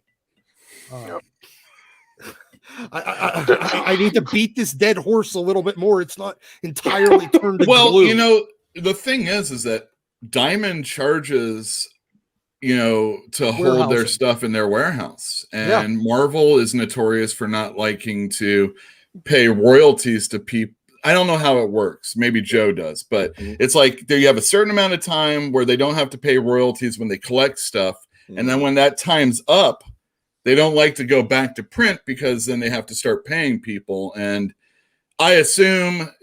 like those collections of Garth Ennis, maybe they just don't want to give John A. Reiber a check or whoever it was that wrote that other Hellblazer at the time. Yeah. Or something else. I don't know. Legalities. I couldn't know. But that's why I think DC stopped printing those Gerard Jones Green Lantern trades. Yeah, damn. I think that might have something to do with it. Yeah. Green Lantern Mosaic's still good. Stewart got silenced. Poor John Stewart. He blows up planets and he has Gerard Jones writing for him. I know. Oh, he can't catch a break. It's true. But so, I think this does put now maybe this is something that will teach Marvel a damn lesson of, hey, make your own books as good as the people that are basically leasing it off of you can do, especially if some of them start outselling regular books, even in the non-traditional markets. Maybe, but Marvel doesn't learn lessons from market forces, so hey, whatever. Yeah. Yep. Wes is back. Thank you. It is true. I was answering Jamie's question. He was asking about, do Marvel Unlimited and DC Universe have backlogs and current issues? I believe it's 6 months you get the newest issues, and then the backlogs they do have, but it's limited. It's a real issue where things will be up, but it's only up there for a month or two, and then that classic story will go away, and they'll offer some other stuff. Yeah. And then they would have random missing issues in the middle of story arcs. I remember it's been a few years since I tried Marvel Unlimited. First of all, I hate reading comics digitally, but regardless of that, I every time I'd start reading an arc that I wanted to read that I hadn't read yet, I'd get to like part 3 of 4, and part 3's gone. But I could get 1, 2, and 4. Well, I want to read the whole damn thing. What the hell? Yeah, and the DC Universe app, part of the problem for me with some of the older stuff was a treasure trove of older comics have never been collected in any format at all.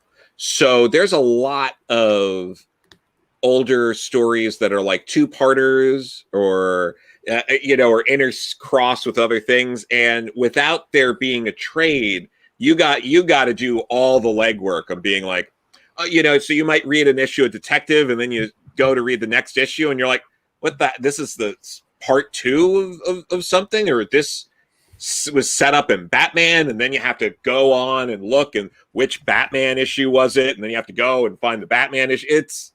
It's not user friendly in that way, and it's also not. I mean, but their trade collection is the same way. Yeah. You'll be reading, parts of one thing, and like when it gets to the actual event, because it's a crossover, now you're buying the event trade paperback, but then if you buy the next trade in the series, you'll just get the couple of the same issues doubled. Because it crossed over with Thor or something. X-Men crossed over with Thor, so you have to get the Fall of the Mutants omnibus, and then but you go to read the next omnibus in the series, and it still has now you feel like shit for double paying to own the collected edition of 3 of the issues twice, and now the next omnibus only gives you 21, but you're paying for 24, and you're pissed off about it. Yeah, we were talking about that a little bit earlier when you were out, Doc, that the way that Marvel and DC do their trade and collections is just, it's lunacy. It's madness. I mean, part of that has to do with the fact that for the longest time, trades were only reserved for important stories. So it had to be big selling and important. Otherwise, it didn't get collected. The modern method of collecting everything is also what gives us decompressed storylines and everything being a 6-issue arc, because it fits well into a collected edition. Yeah, not everything needs to be collected. Nope. You want to look at comic book sales being down. I think a lot of it is there is a segment of people that would have bought the issues, except they now know that it will eventually be collected. And it's also, Marvel's, they're going to screw around with the spine. I'm going to let you know right now. Yeah. and good luck figuring out what volume it is, because every time they refresh the relaunch it gets also a new number 1 on the collected edition spine, so now you don't know which number 1 you need. That's why you got the fat books, right? Just buy floppies, and it's the reason why the prices on both individuals and collected editions are going up. Trade prices. Epics are going to be like $50. Oh yeah, we are running a little bit behind. We have a couple more subjects to go through, but I think we probably hit the Marvel-Viz Media deal pretty well. Let's get into the hotness in comic books this week. The Batman Fortnite Zero. I know, Gervain, you wanted to talk about this. I got a little bit of backlash because of the name of my review. Was it probably, if it wasn't $5, it was, as a comic story, it wasn't really worth $5. But with the skins and the in-game rewards, apparently it was very hot. The Fortnite players were coming in. Gervain, I know you want to talk about. What are your thoughts on Batman? Oh no, well, all I say is, as they say in the black community, all sucky now. The simple fact of the matter is, I saw the exchange between you and one of our retailers in regards to the value of this, and I think I'm gonna have to say this. This is probably the first big win for the Cherry administration, because basically this is what he was brought on to do, and what Batman Fortnite is, it's a microtransaction with a bonus comic book story. That's what it is. There's no getting away. There's no getting around it. And in terms of from a marketing standpoint, and Doc, feel free to disagree anytime, but from a marketing standpoint, this is for the audience they're going for. This is how you sell it. So, I mean, to your point, Wes, in terms of you're a comic fan coming to buy this as a comic book reader, it's like, really? And that's why I didn't, even when I saw the posters up in my local stores, and it just, I'm not big on Batman except for, like, you know, the occasional Black Label series. I don't really care about Fortnite. But if you're a Fortnite person, any kind of mobile gamer, hell yeah, you would buy this. Hell yeah, you would buy this. You're getting an exclusive Harley Quinn skin, and then I'm just not gonna exactly, and I'm not gonna presume that DC's goal here is to basically bring in new comic book readers. Is just to basically get a custom book out there that basically makes them look good on paper to their Lord and Masters AT&T. But this is. I played 3 mobile games. I played Marvel Strike Force, Transformers, Earth Wars, and Fallout Shelter. So all I'm saying is, for Fallout Shelter, get a book out there where I can get some deceased dwellers into my shelter. Transformers, Earth Wars, IDW, give me a couple of characters, a couple of things of that. And the same thing with Marvel Strike Force. I'll pay the $5 for that, what I would pay in game to get the same items you're offering. But as long as you look at it from that perspective, in terms of perceived entertainment value, which is something that gets lost in a lot of marketing, this is total value. They could have probably sold this book with a couple of extra pages and maybe one or two more skins. They could have sold this for $10 easy. It would have made up for that incoming nonsense. This is how you sell a $10 book is with this kind of a format. That's what you do. So yeah, I thought it was brilliant. Yeah, I defy anyone to find a younger, hipper crowd on YouTube to discuss the Batman Fortnite crossover. We raise the roof off the chain here. We're Doc. While I'm cabbage patching, was this book sold outside of comic shops? Should have been. Does anybody know? I don't know, but it should have been. So. I know the collected edition is like one of the #1 DC pre-orders on Amazon. Okay, all right, good. Then we're at least heading in the right direction. Yeah. Because now I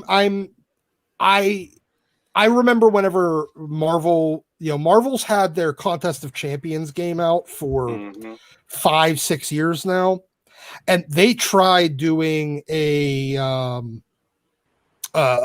series that tied in to that with their Contest of Champions series, where the bad guy was the Maestro with an Infinity Gauntlet, and they had some of the game exclusive characters. And I mean, that's a huge mobile game.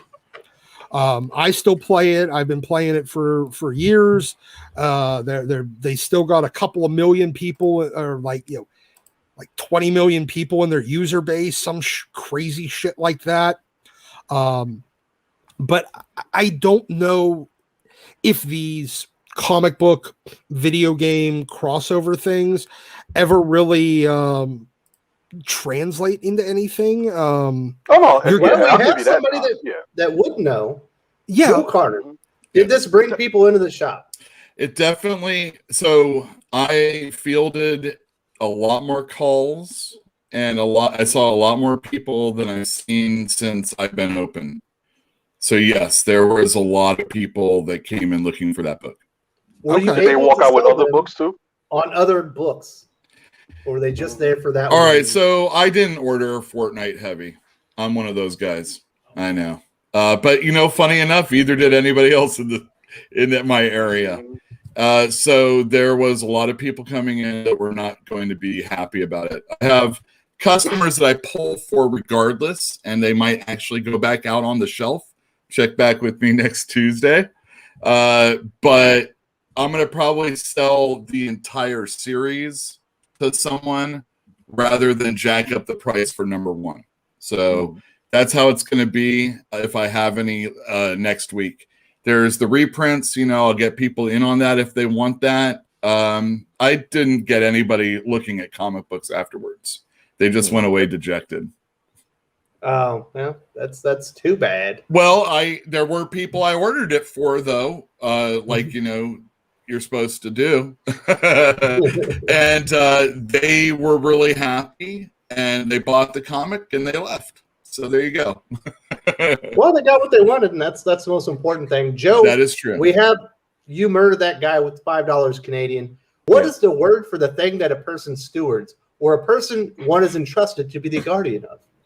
Well, I think the important thing to pull from this is that there is no word for a parent that's lost a child. That's that's I don't know why. I don't know why that was important enough to put in an episode of a TV show, but especially when there is a word for that. There sure is. That was, oh my God. Yeah, what is it? I think the word you're looking for is a person. They're also people. It's not the guardian-y or the steward-y. Steward-y, guardian-y, whatever. We're all people, folks. Let's just come together and be people. It's all right. Well, there you go. You murdered that guy, Joe, killing you softly with his knowledge of the English language. I love it.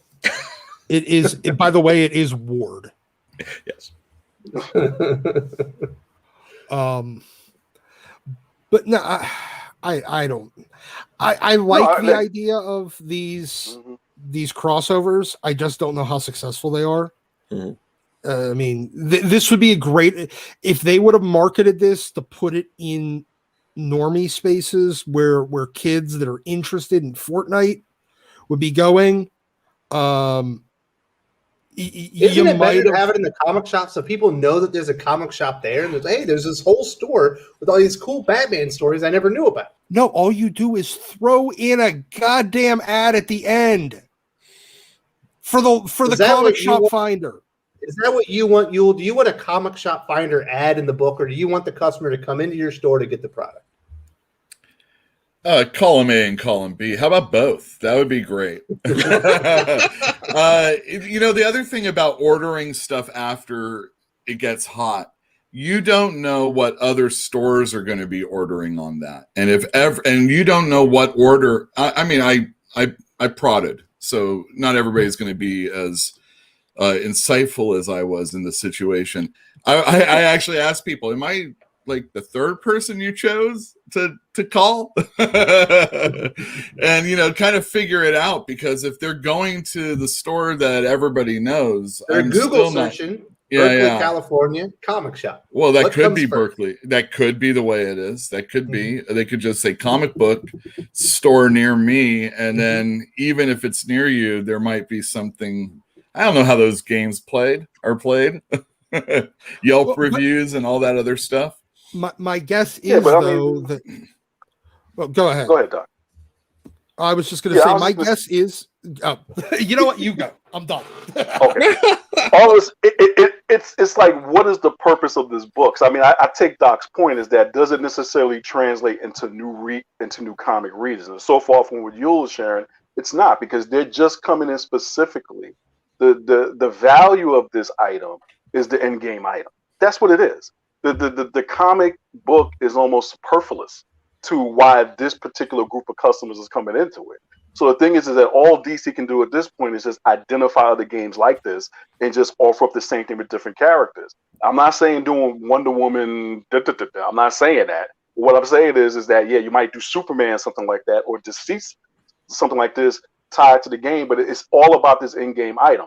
Now, you may hear 20 years from now, oh man, the reason why I got into comics is Batman Fortnite. I got that, and I realized comic books were $5 4-color masterpieces, and I was hooked ever since. Okay, I'll wait. I'll put some money down and wait for that to happen. But this clearly, from in sense of, it seems like DC and or the Fortnite developers clearly understood what they were selling people and why they were going to come to that store. So to Doc's point, whether they got it from a comic shop or a Barnes and Noble or whatever, if the goal was to get people into the comic shops into the hopes that 1% of them would turn into regular comic book buyers, then it accomplished that goal. There is one other thing. There's speculators out there, and you don't know who's calling. Is it a father calling for their kid, or is it a father that's speculating on a comic that they can sell on eBay for more money than the comic store selling at cover price, probably, hopefully. My thoughts on this are, look, you're essentially, yes, you're selling that in-game skin. That's the whole point of any of these kids that's what 99% of these kids that don't read comics would be buying this for. But if you can get even 10% of those kids to actually read the comic, because, hey, it's there. You've put something in their hand, they can throw it in the corner and never look at it again once they punch in that code. But some of them might get bored and decide, hey, I got 10 minutes. I'll flip through this and read it. And if you can take even 10% of those and turn them into readers, then, and additionally, I'm betting that the majority, even maybe the most hardcore Fortnite fans were aware of this coming out, but some of them aren't as hardcore. They're playing it, they love it, and they're always checking for new stuff on it. They're not on the Reddit forums or whatever. Yes, community forums, and they're not aware of this. So you need to put it some places where they'd be and make them aware of this. Now they see, a Fortnite thing. Awesome. Well, they're aware of it as soon as they see someone as Batman in the game. Like, where'd you get that? Yeah. But now they have to go and hunt down a comic shop. And you're asking them to do a lot of extra legwork. The one thing I figured out a long time ago is the more work you're asking to do for the customer to do, the less likely they are to do it. All right, Doc. Unless it's the hottest thing on the planet. we do have to keep moving on. We got some more topics, and we do have a super chat. This one is for you, Doc. This is from Kenneth Dowling. He's got his top 5 X-Men stories that he talked about earlier. Number 5, he's got Dark Phoenix. Number 4, Fall of the Mutants. Number 3, the 90s Fox cartoon Phoenix Saga. Number 2, Extinction Agenda. And number 1, Mutant Genesis. Lee and Claremont are the best team to beat. I can't disagree with them. The only thing I will disagree with is still referring to it as the Dark Phoenix saga. Like it's the Phoenix Saga. The Dark Phoenix portion was just at the end. This is just a semantics game that I always get irked by. The whole thing, the 36 issues that it was the Phoenix. What about the movie? Saga. It was Dark Phoenix, wasn't it? I don't give and they did it wrong again. They did it wrong twice. You know why? Because there was no Phoenix part of the Dark Phoenix Saga. It just starts as a bad guy. That the whole point, what made it a classic is the fact that it starts off benevolent, and it becomes corrupted throughout and becomes dark. That's what makes it a classic. You need that long character arc for the Phoenix entity. Should it be the Dark Venom Saga? No, I mean, maybe actually, it probably should be. Well, Venom already is a dark name, so. But he wasn't really evil at first. The suit became, more and more bad over time. Yeah, and that's why it's the Symbiote Saga. Get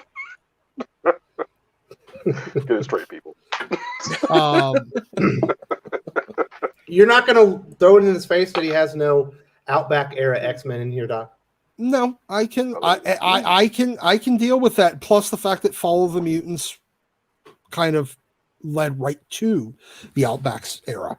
Yeah, it was the setup for the Outback era, because Fall of the Mutants is where they all died in Dallas. Yeah.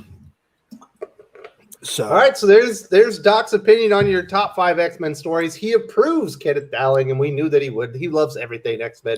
And thank you so much for supporting the channel. Let's get on. We got 2 more topics left. We've got a host of new DC titles. We've got Justice League Unlimited, which is basically the animated series in comic book form. A new Billy Batson Shazam series. DC Booster Gold and Blue Beetle are teaming up. We've got Suicide Squad, Hunts the Joker from Brian Azzarello and Alex Maleev, and a new horror imprint with the Conjuring 3 prequel series. Quickly, Joe, which one are you most excited about? I guess Azzarello Maleev on Suicide Squad. I'm only committing to 3 issues. And I love Alex Maleev's art, and I like a lot of what Brian Azzarello does. I'm not sure where this is going to go, but I'll out of all of them, this is the one that I'm like, all right, I'll probably give it a shot to. Absolutely. What are you most excited about, Yul? None of that, actually. I think is what I am excited about. It's all mini series, everybody. There's nothing real, Yul. There's nothing you can hang your hat on. It's gonna all be gone. I never put stock when you're talking in the comic store and you're talking about comics that are worth money. I don't ever put any stock in any miniseries. It might be worth money, but it's not worth anything to me ever in issue form. A miniseries is something to be collected and thought about nostalgically afterwards. Sure. Man, has Doc rubbed off on you? You're no. Please, I've been. Where's the optimist? Well, that was earlier in the show. None of these titles are really doing it for me. And Azzarello, he's questionable at best, I think, as a good writer. No offense to Joe or anybody that likes him. Oh no, I like the art. It's he always works with good people. Eduardo Rizzo's wow. Jeez. Yeah. My stories would be good with Eduardo Rizzo doing it. I'd make sure there's a sexy blonde all the time or whoever. Sexy somebody. Everybody's sexy. And smoking and drinking, so you can't have it at Marvel. Yep. None of these are really exciting, and if the Shazam is anything like Future State, I know how I'm gonna order. Jamie Anderson, I think, is the biggest Shazam fan I know outside of my buddy who named himself Shazam. So hopefully they deliver on that one just for him. Next up, we do have Jervain Dargan. Which one of these is getting you excited to go into your comic shop? I'm actually going to jump on Yul's bandwagon on this one. I was looking at these and I'm just damn it, Doc, you were corrupting the entire he ain't corrupted. He's leading the charge. Shazam, I am a huge Shazam fan and I have no use for this. I'll wait for the sequel to the film to come out and that'll do that for me. Blue and Gold is just like 20 years too late. And Jurgens isn't the guy, I think, for that. Yeah, no, it's like if Giffen and DeMatteis were back on it or even Mark Avena were doing it, then I might have given it a second look. My only problem with Justice League Infinity is one, that dumb reason they gave for making it Infinity as opposed to keeping it Unlimited, like tied into Infinite Frontier, which would be done by the end of the year, and the fact that they're taking such a long window between digital and print. It's like, why is this releasing, May or something like that, and I'm not getting the print into July? And when it does come out, it better come out in that Marvel Tales Squadron Supreme format, which I want that nice square bound format. You give me the first 3 issues for $10, and I'll keep it moving. But yeah, I don't get this. But I'll say one other thing about what Yul said about the miniseries thing. He's right. Other than Storm and Ileana Magic, when has a miniseries ever meant anything? When has it ever changed the status quo? When has it ever been worth a damn to tie it into anything else? That was the only miniseries I ever remember reading where it was like, once you read it, it was like, oh, and it actually had an impact on the status quo of the main story. I'll tell you one.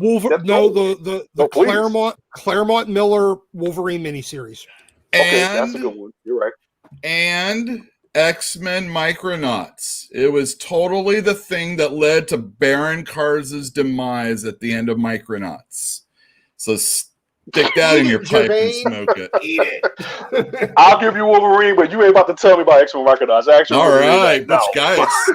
Now, if you said that led to it eventually became Onslaught, then I might have given you something. But other than that, no. What about the Killing Joke? Joke? Xavier. It was all Dark Xavier. The Killing Joke certainly impacted the DC universe. It's a one and done instead of a miniseries. That was a one and done. Good one. Good catch. Quick. Yeah. Joe, why do I invite you? You know all the history behind. Thank you, this Joe. stuff. I appreciate that. No problem. My goodness. Digital high fives. I've had enough. At least it's We're not a really young hug. and hip. I established this. So we do have a super chat from I'm going to say Mafeket, something like that. The Phoenix Saga is actually the Dark Thor's mom saga. Joe Crawley, Jeff Goldblum of the comics. Let me see your socks, Joe. And then we'll know if you're the Jeff Goldblum or not. Yeah, well, it's comics find a way. All right, Doc. You haven't blown up in a few minutes. What are your thoughts on the Phoenix being Thor's mom? F. Jason Aaron and his untalented hackery. I'm still waiting for AVX2. I fucked your mom. Right. Yep. And for Wolverine, hell, Cyclops can say I've been your mom twice too. And I fucked your mom. I've been your mom. I've hung out with your mom. Think about it that way. Yep. So strange. So stupid. And Colossus and Namor too, right? Yep. And Echo's now Emma. Thor's mom. Oh. And Emma. Hey, I fucked your mom twice. All right, Doc. We've got enough of the this- F-bombs in here. Damn, This actually made 17. all of this a lot more progressive than I thought it was. Why? Yep. Even more. Yeah. Thank you so much for supporting the channel. All right, Doc, which one of those DC series are you excited for? Actually, the only one that I'm even marginally excited for is the Blue and Gold. Mostly because I love Dan. I think Dan Jurgens has a love for the characters that's going to translate into the page. Now And he's pitched it 4 times, in the last 20 years, and he finally got it approved. Yep. Was Robin in this one also? I can't Nah, remember. Robin comes out next week, I think. Oh, that's right. These are coming out in July and August. That's right. Yeah. Yeah. But you know what DC title I'm really definitely about? That Mark Silvestri Batman that we've been waiting for 3 years for. That'd be nice. Well, Talk to Mark Silvestri, right? keep waiting, I guess. I'm going to be honest. I'm not very excited about any of these either. Although maybe the Suicide Squad hunts the Joker, because I think Alex Maleev will probably kill him in that book. Really good. Yeah, that fits him much better than that. What is it? The Event Leviathan. Yeah, And I don't know. I might try that Justice League one just because I really like JM. He goes by DeMatteis and DeMatteis, just like Mark Miller, Mark Millar. Who knows? But JM, I've been a big fan of his for a long time, so I might try it. Avoiding it out of principle because it's got the wrong name. That's fair. Come on, man. But yeah, I might give that a shot. We'll see. We'll see what happens. But and the Shazam thing, I wish you're gonna have a movie. Just commit. Just make a series. Put the effort in. Exactly. Get a good team together and try it out. Why not? But give it a All shot. right. Let's get to the last subject. I do want to say thank you to Kenneth Jowling. Jason Aaron, The Hackery Continues, is the name of his next collection of Avengers comics. And we got one from Neostar. We've got the Falcon and the Winter Soldier season finale finally came up. There were a lot of things going on in this. It was like a 45-minute recap of the episode. There were so many things that were kind of tied up and everything. I personally was underwhelmed. There were a few moments that I thought were done really well. I thought, Captain America, Sam Wilson looked strikingly like he did out of the comic book. I thought the resolution we got with Isaiah Bradley was very satisfying. I did like the shrimp boil at the end moment where Sam Wilson and Bucky Barnes are no longer just guys that have worked together in the past. They're like brothers now. Mm-hmm. Otherwise, I was pretty underwhelmed. Yep. All right. It sounds like we got Joe champing the bit. What did you think about the episode? It was there were things I liked, but oh boy, was it a goofy mess for most of it. They did that whole thing. Like, they set everything up for John Walker to come back as like an antagonist. And then he just shows up and they're like, oh, cool, John Walker's here. Let's all go fight together. It's like, you guys beat the crap out of each other in the last episode. And John Walker's basically, you guys are treating him like he's a murderer. And then he shows up and they're like, oh, cool, it's John Walker. Let's be buddies. Like, there are no consequences. And then the Sharon Carter reveal was awful. It's like we've been sitting here since episode 3 being like, she's the power broker. She's the power broker. When's someone going to realize she's the power broker? And then we wait that whole time for her to just be like, I'm the power broker. It's like, and all along, Austin.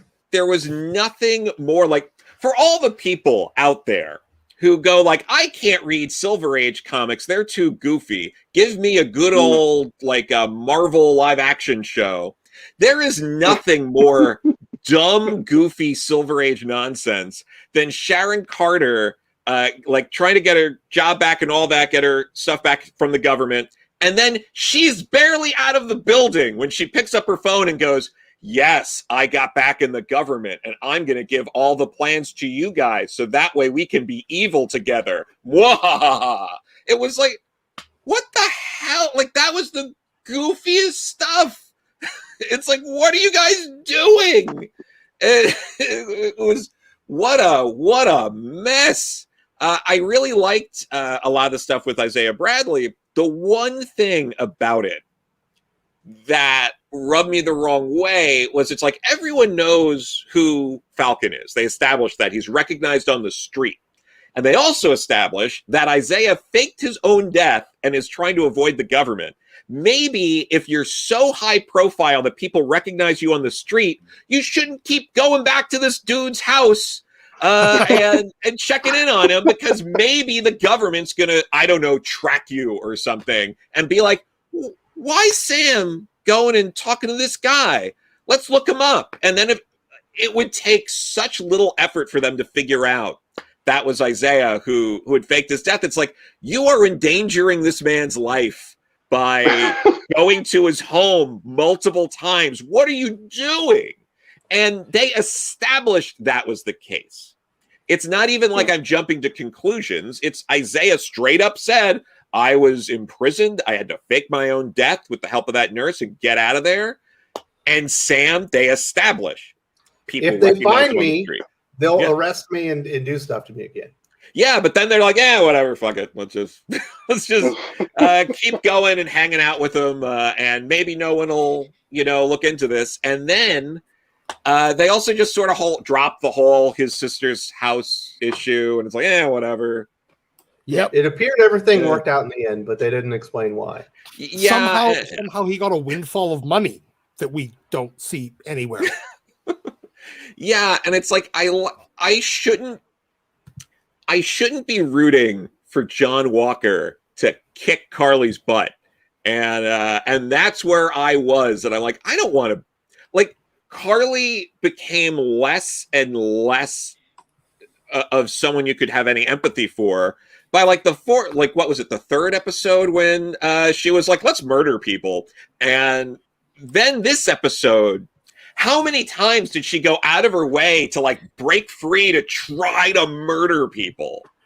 She was just constantly like, get off me. I need to burn people alive. It's like, and then you were supposed to be like, she did have a point.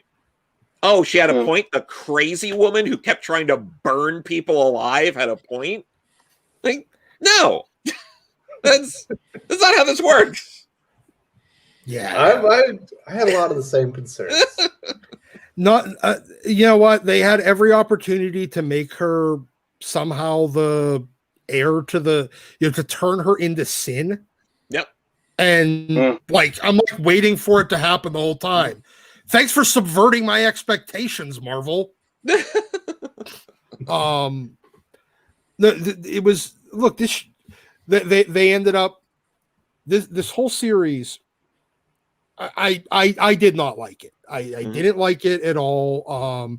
I thought the finale was dumb, and it was just the whole point of it was to put Sam in the costume the long way around. in direct ignoring of the entire arc of Bucky since Winter Soldier. Hell, since First Avenger. They just decided, nope, we're just going to scrap that, and we're going to give us the bad Captain America that nobody gives a shit about, that never sold anything. And I know it was just, they didn't give us Sin. They didn't give us a Captain America that we'd actually be interested in. John Walker didn't have any real redemption, or he didn't start going down the wrong path and then change his mind. I guess that's what they thought they were doing with him, just being out for revenge. And then when he throws away the shield that he made so that he could grab that truck, I guess that was him redeeming himself, except for nobody gave a shit that he was out for revenge. We're like, yeah, we get it. It's cool. Yeah. I was just wondering how Captain America in Winter Soldier were going to stop him. Then I was like, oh, well, I'm hoping he gets there, I guess. I'm sorry I interrupted there, Gervais. Did you want to chime in about this? No, I was just going to say, as someone who hasn't watched it all the way through yet, so this is the one time I don't mind. Oh, it's okay. I don't mind it being spoiled because I kind of suspected this after the first episode. Yeah. When I first watched it, I was like, it was a great opening. I think the first 10, 20 minutes was good.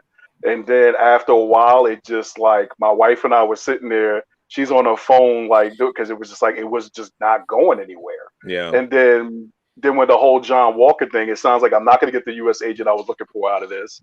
And it just sounds like whatever seemed off that first episode just paid off throughout the remaining 6. I mean, I'll watch now out of curiosity's sake, but I was not sold after the first episode. I thought it was it started off strong, but it sounds like that last half, in terms of the pacing and the storytelling, pretty much spilled out into the remaining 5 episodes. So I'm not surprised to hear what I'm hearing at this point. So disappointing.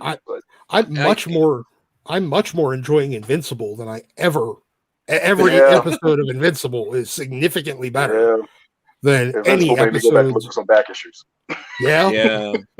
But the one thing that I didn't mention yet was when it comes to Isaiah Bradley as a character, the thing that kind of rubs me the wrong way about how all of this is Bob Morales, was the co-creator of Isaiah Bradley with Kyle Baker.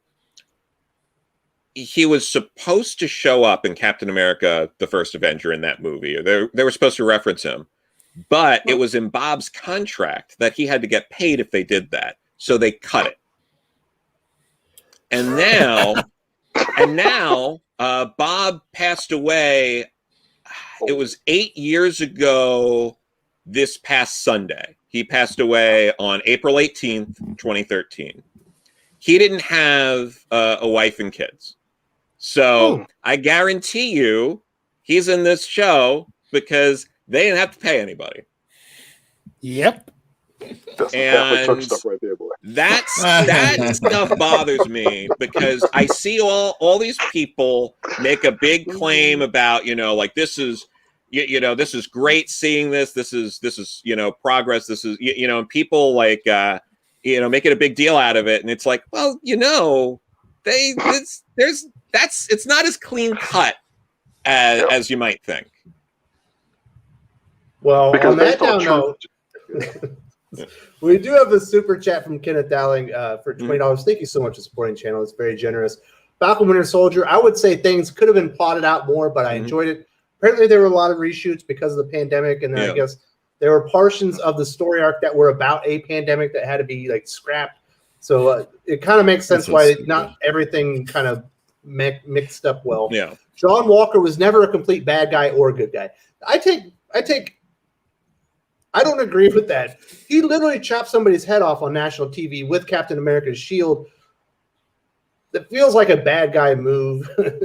He decapitated somebody with Cap shield. So I think that did make him a bad guy. But We can agree to disagree, Kenneth Dowling. John Walker struggled with vengeance, made the right choice in the end. Love the Isaiah Bradley stuff. I agree with about the Isaiah Bradley stuff. It just felt so weird seeing the three of them running when you had the new Captain America, you had the Winter Soldier, and then John Walker's with them, and they're not like, arrest him. This guy murdered somebody. What the hell is he doing here? He's been discharged.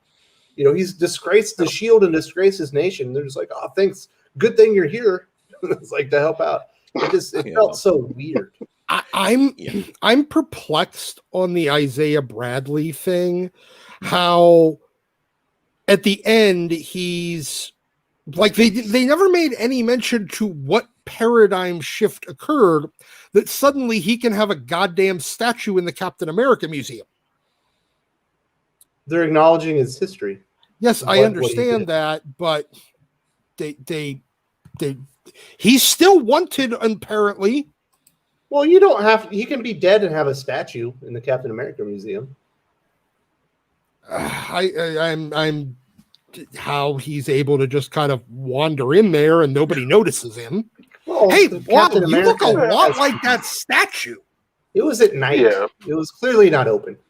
But part of that is, but part of it is because this was handled a lot better in truth in terms of what Isaiah Bradley's status was in the larger Marvel community than it was. Then it sounds like it was handled in the series, which it was just like, look, there's just a history of this country. It's like certain Black people who have contributed to the made early contributions to this country's success weren't recognized, but they're well known in certain circles, particularly the Black community. And I thought that the way it sounds like the way they handle it in the actual comic book series, which is a lot more respectful and representative than it sounds like they're trying to approximate here, which was that, that for those who haven't read the series, and I'm going to spoil it, Captain America is actually talking to Bradley's wife, and then when she introduces him to him, you walk into his room where you see these pictures of Bradley with all of these well-known Black celebrities and even Bono throughout the wall. So it wasn't that Isaiah Bradley was this unknown quantity on the run. It just seems like they tried to shoehorn.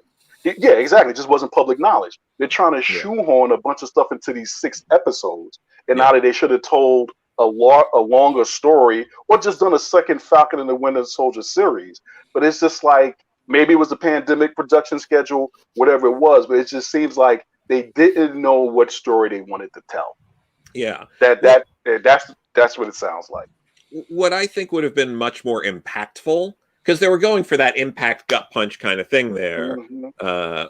What would have been better, I think, is if as Cap, Falcon was able to, get like Isaiah, like a full pardon, and he gets like a Medal of Freedom, and you have like a ceremony where people actually acknowledge that Isaiah Bradley did all these things. And I think that would have been great. But they also, this is, as I'm saying this, I'm also realizing they never really explained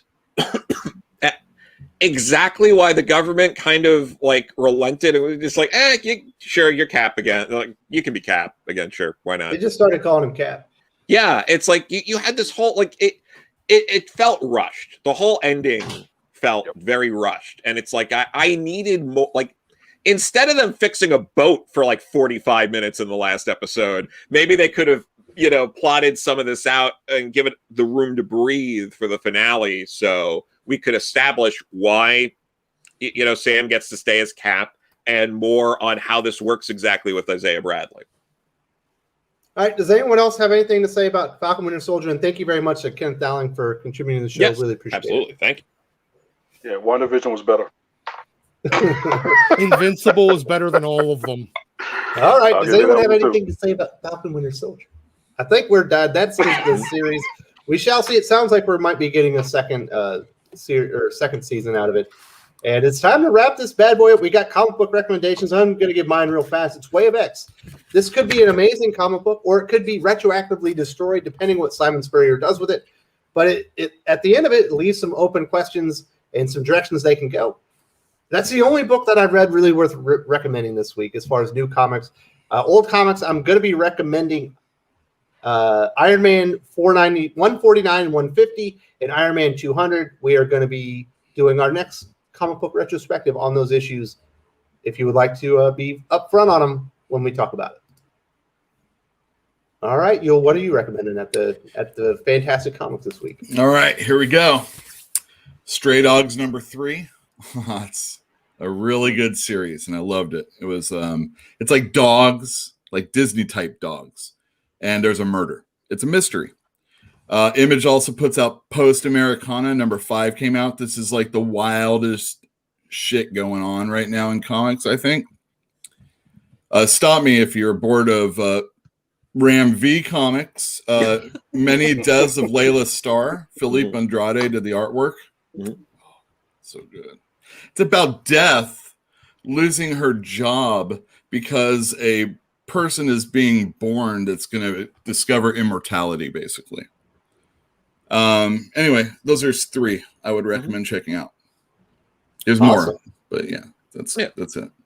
Jermaine, you got anything you're recommending this week?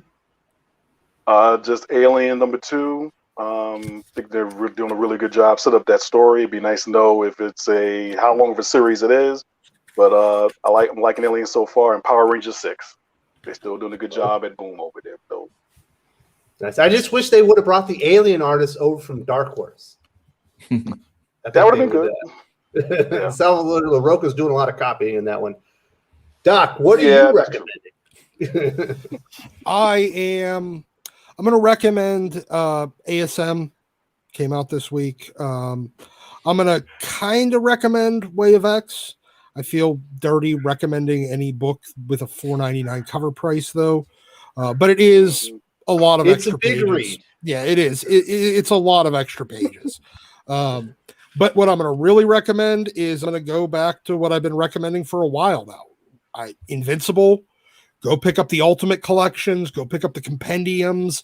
The singles are probably about priced out at this point. Yep.